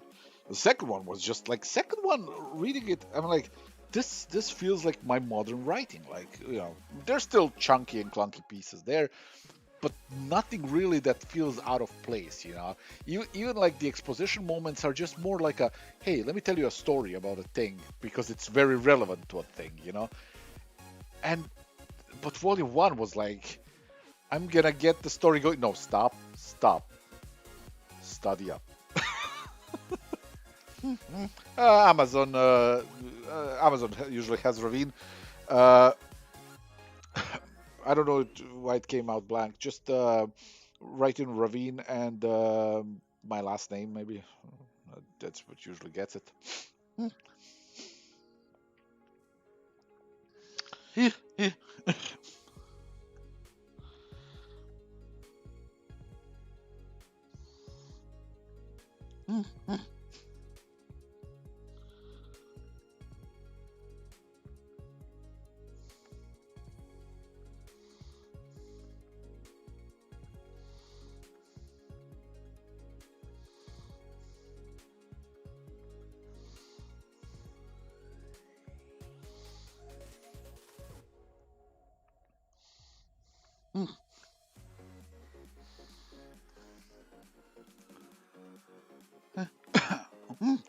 No, I would have fucked up my first comic anyways. Like, there's no. I don't think there's going around, the first thing syndrome.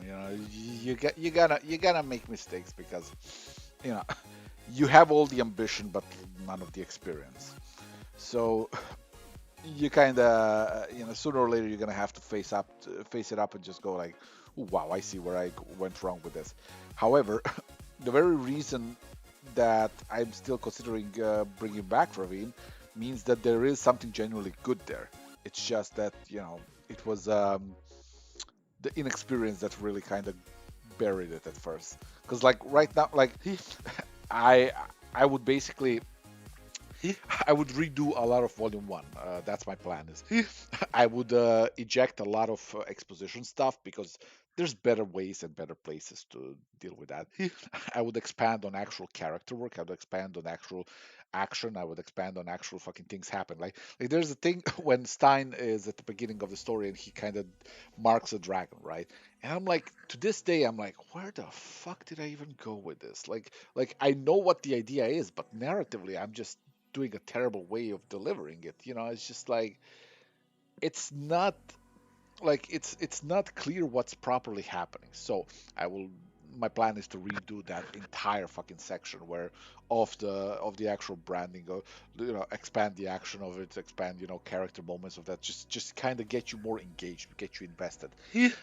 I will probably keep the whole opening with Nebeziel and Callisto and all that stuff like that. That kind of has a mood to it, right? And also it's relevant. It sets things up for later. So, but then I would expand on some moments between Lynn and her friends. Just kind of give them a moment to breathe instead of constant moments to study up. Yeah, I would eject a lot of unnecessary moments that are just kind of like, hey, this one's here just to kind of seem pretentious, pretty much. So, and I would probably end up adding about 20 or 30 pages to the first issue to just kind of polish everything out so that it reads well. And then from there on, I would do a rework on Volume 2, tweak that, fix that up, rewrite a lot of it so that the phrasing sits better and everything. Once those two are done, I would make Volume 3 and then publish those three as a. Wow, I'm just repeating myself on my plans. Like that's the thing. Like this is my brain, right? Like you mention a thing to me, and my brain is like, okay, so the plans for that are tick tick tick tick tick. I mention another thing. Oh yeah, the plans for that are tick tick tick tick tick. Just fucking spams it. Ravine is coming back eventually once Death Vigil is done. That's literally scheduled after Death Vigil.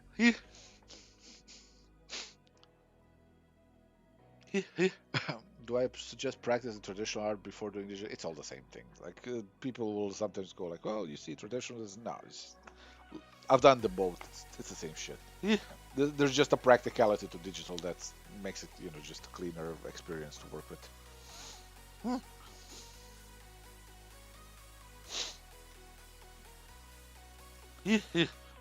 Like it worked. Like any practice is good practice, be it traditional or digital. Hmm. Hmm.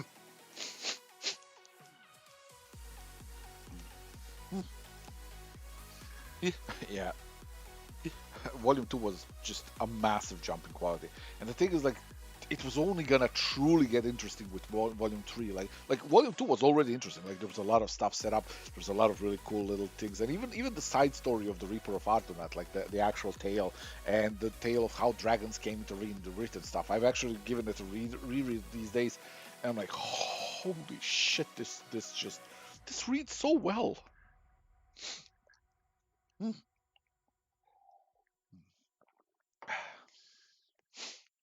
Hmm. Yes, I'm gonna re-edit and reshoot. I am the George Lucas of comics. Yeah. Then I'm gonna add about 20 more dragons in the background, and of course have a singing number somewhere. Yeah. I'm gonna have that scene where Antius comes to that kind of a bar place, and it's just gonna be like, in the background here's a CG, I don't know, fucking Dragon King just singing and dancing. I'm gonna really stick on that scene. Like, you need to understand the importance. We're going the full length of it. Okay. Hmm.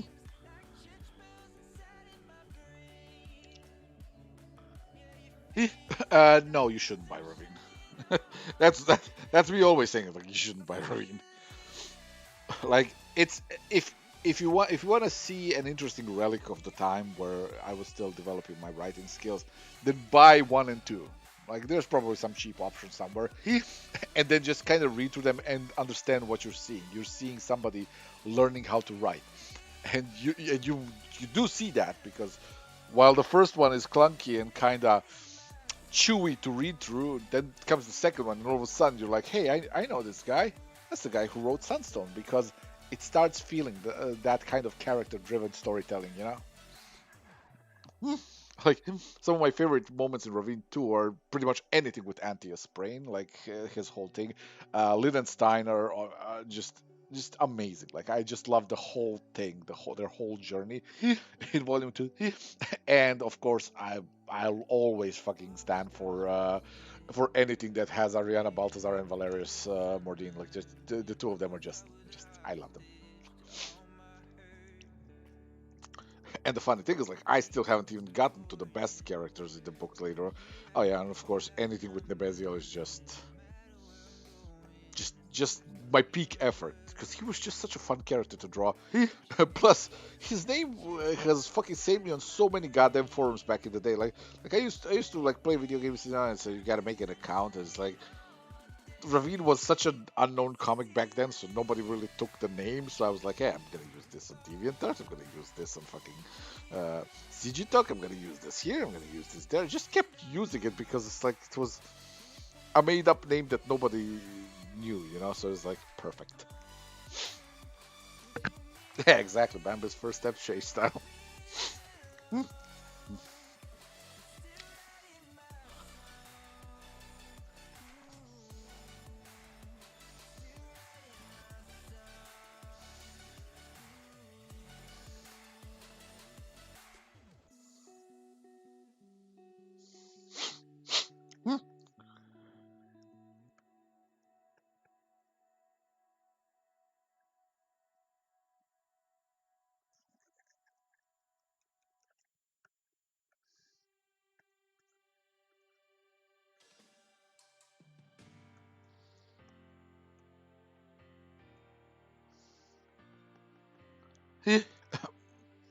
I mean, it's just a name for my comic that I kept using everywhere because nobody else was using it, and it made it easy for me to make accounts when I needed them. Then later on, some people started using it, and I'm like, you motherfuckers, it was my one thing.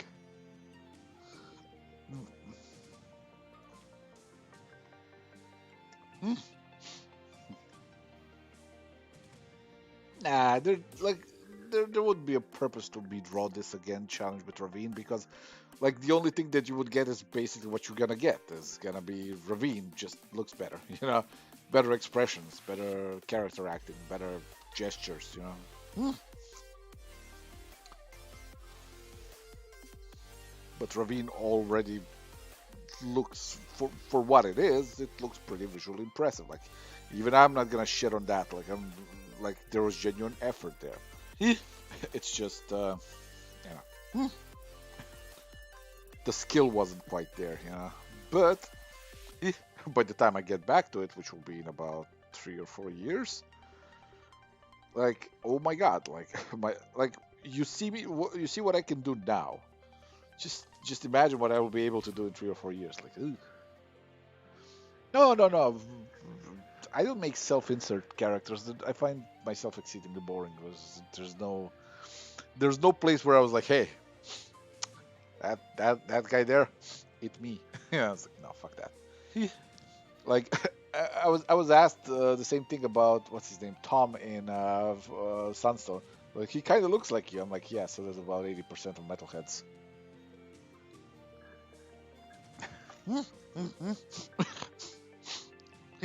But yeah, like the only times you see me draw me is when it's an obvious joke. When it's like, hey, look, I'm drawing myself dying by making comics. It's it's funny.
No, I have a problem with my thyroid gland. Thank you very much. But yeah, her eyes are just right now still a placeholder from the initial sketch. It's kind of one of those things where it's like I still haven't decided whether or not I'm gonna go with a more realistic sized pupils or stick to the more stylized look. Because she is stylized, she is meant to be kind of resemble the style of the actual creator, Mirka Andolfo. I always try to kind of keep the soul of the character intact in the way that they do it. So, how do I decide which brush mode to use? I listen to the voices whispering in my ear. Thankfully, that's the only thing they ever tell me, because otherwise it'd be really awkward. It's like kill them all. What's that voices?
Once upon a time, we were both happy. Everything was fine, then suddenly it leave. I was left behind, broken in pieces. Then you'd reappear. Sometimes we all feel a little afraid. We don't put our emotions on display. But I've gotta be strong. I don't do.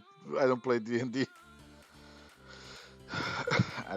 I'd have to have people that are willing to play it as well, and that's a lot of nerds where I live, and I would never play that online. That's just beats the purpose of it, you know.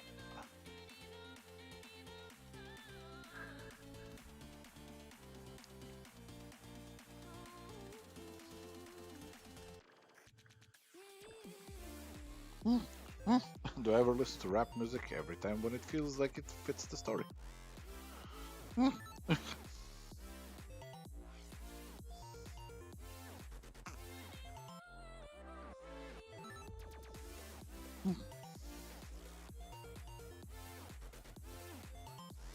Like probably when I draw Achilles Shield Maiden's battle scenes, there's probably going to be quite a bit of rap music in behind it. Yeah, but unfortunately, I won't be able to stream that because yeah, nah, just get taken down.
Mm,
mm, mm.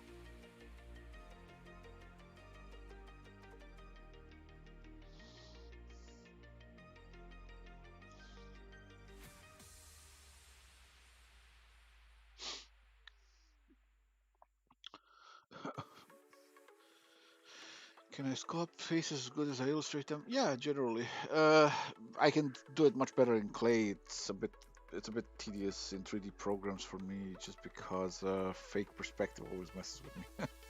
But generally, yes. Hmm,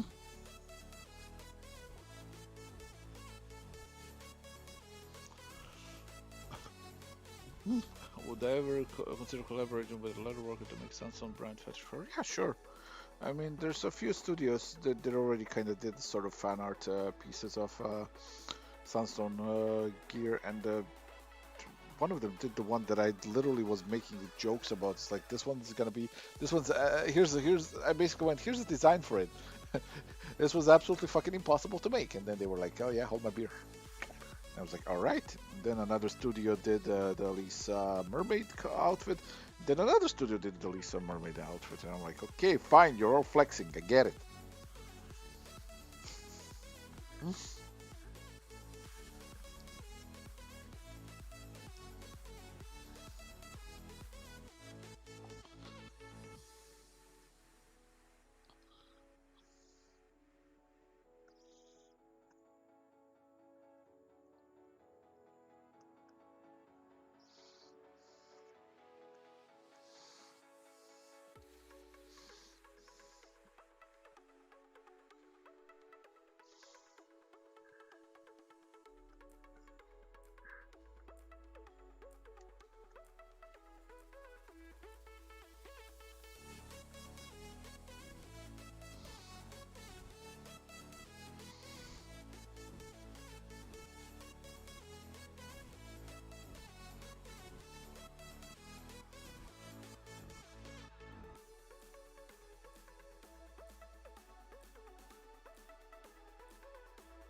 mm,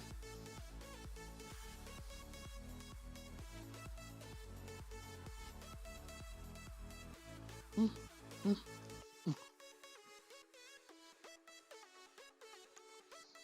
Mm,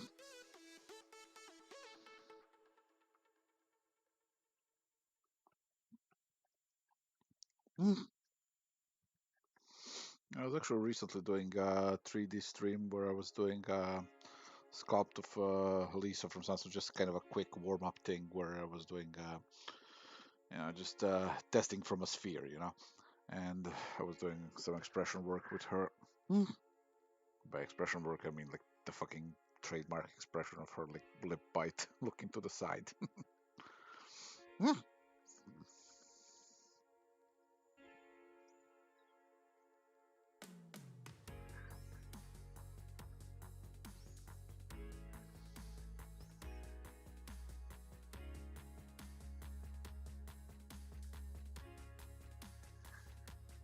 mm,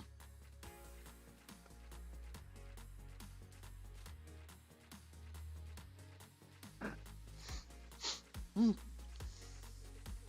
Yeah, I've lived that life goal now a lot of times ever since Sunstone was made. Like before that, not really, but after that, oh boy. Mm.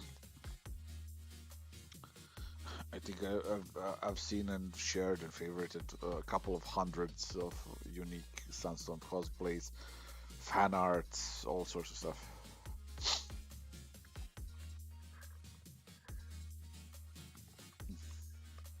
Mm,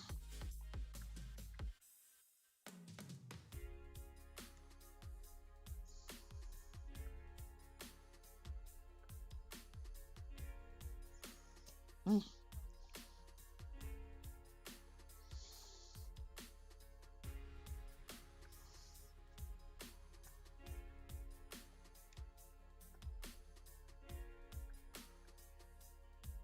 mm,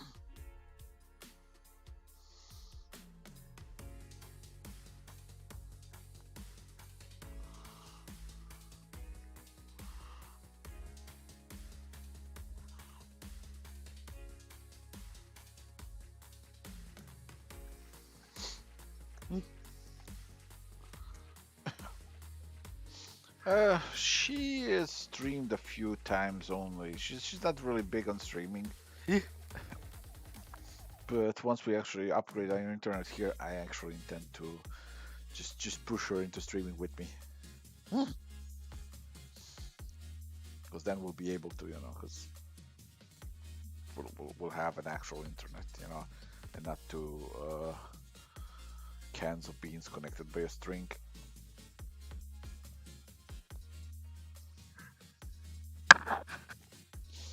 Mm,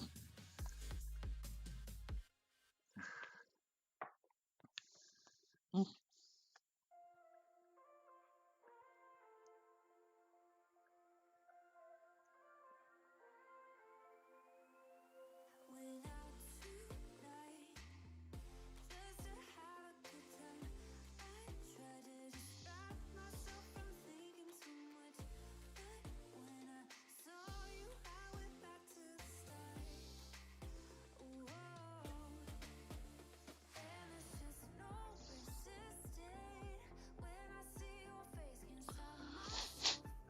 mm,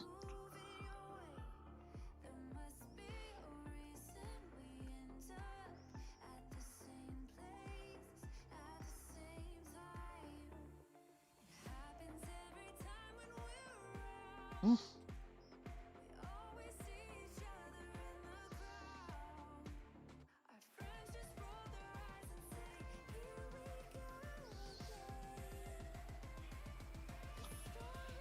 Mm. What page count do I draw per day? Generally, my schedule comes down to 2 pages of character work per day. I usually kind of do that for about 5 or 6 days, depending on how long the update for a comic is. And then I take one day to do the backgrounds for all those pages, and one day to do the shading. So it's basically, on average, just a little under 2 pages completed. Let's say, something like I can do 10 pages per week, in full color completed. But I try not to kind of strain myself mentally like that. As in, I don't consider it like that because if I start thinking about it, then I start obsessing about it, and then that kills the joy of actual work. So I just kind of, I just kind of stick to my basic schedule and just do my 2 character pages a day and just not think about it anymore.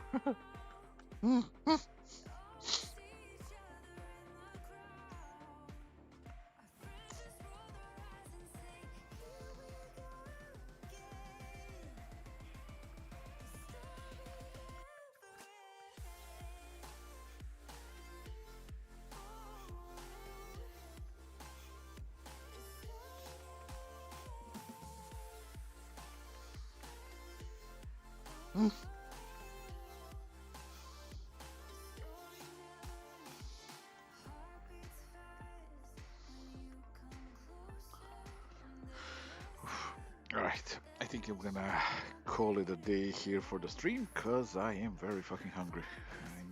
I need my sustenance.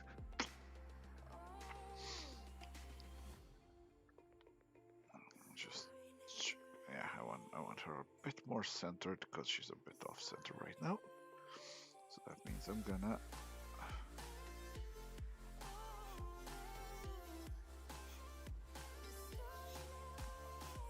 this. Then I'm gonna.